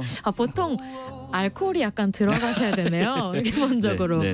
아무래도 감성이 좀 촉촉해지니까요. 아델의 헬로 한번 준비를 해봤고요. 말씀하신 대로 이 곡 처음에 나온 이후에 그 일반 대중뿐만이 아니라 뭐 이제 유명한 아티스트들이나 배우 같은 인물들도 이제 막 눈물 셀카 같은 거 있지 않습니까? SNS에 난 오늘도 가끔 눈물을 흘린다. 정말 그 자신의 슬픔을 토로하는 포스팅 같은 걸 많이 했을 정도로 사람의 깊은 곳을 좀 호흡한다고 해야 하나요? 그런 감성을 가지고 있는 곡이에요. 근데 실제로 이 노래가 아델이 이제 한참 인기를 많이 얻다가 살짝 뭐 잠적이라고 해야 될까요? 휴식기를 갖고 오랜만에 다시 등장을 할 때 발표를 한 곡이었는데 이전에 약간 복고적인 느낌이었던 소울, 팝에서 조금 더 인생의 맛을 알아버린 사람의 음악을 들려줘서 또 깊이가 느껴지기도 했고요. 또 한편으로는 이 처음에 시작할 때 그 Hello, It's me 하고 바로 시작하잖아요. 거기에서 저는 다 끝난 곡이라고 생각하긴 합니다. 안녕 나야. 이 헬로는 많은 뮤지션들이 또 자기 버전으로 또 부르기도 맞아요. 하셨죠. 그리고 워낙에 가창력이 좋은 가수이기 때문에 자신의 가창력을 과시하기에도 참 좋은 곡이고요. 그리고 아델은 이 곡 말고도 거의 뭐 그냥 21세기를 대표하는 싱어송라이터라고 소개할 수 있을 것 같아요. 그렇습니다. 너무 어린 나이부터 큰 세계적 인기를 얻었고 영국 출신이거든요. 그래서 그 미국 시장에도 너무 성공적으로 안착을 하는 바람에 우리가 보통 브리티시 인베이전이라는 이야기를 60, 70년대 뭐 비틀즈나 이제 영국 밴드들이 미국에 진출했을 때 얘기를 많이 하잖아요. 21세기 새로운 제2의 브리티시 인베이전이라는 얘기가 나올 정도로 뜨거운 반응을 영미권에서 모두 받았던 아티스트이기도 합니다. 앞에서 가요 소개 때 제가 너무 쓸데없는 소리 많이 해서 이후부터는 조금 속도감 있게 해보겠습니다. 알겠습니다. 이어가 보시죠. 이어서는 같은 계열로 살짝 더 준비해봤는데요. 이 아티스트는 한국인이 또 특별히 사랑하는 아티스트이기도 해요. 지금 저 전주 나오자마자 아세요? 광고가 떠오릅니다. 그 맞습니다. 이게 그 휴대폰 광고 BGM으로 사용이 됐고 지금도 모든 방송들에서 BGM으로 워낙 사랑 많이 받는데요. 레이첼 야마가타의 Baby Your Love라는 곡을 준비해봤어요. 이 곡도 진짜 가을 낙엽 떨어질 때 들으면 이 노래를 듣다가 이거 한 번만 들으면 안 돼요. 이거 들으면 반드시 한 번 더 듣게 되더라고요. 2번은 듣게 되는 노래. 뭔지 알 것 같아요. 묘한 중독성. 그 여운이 계속 남아서 다시 한 번 뭔가 곡에 좀 빠지고 싶어지는 곡이기도 하고 이 부분.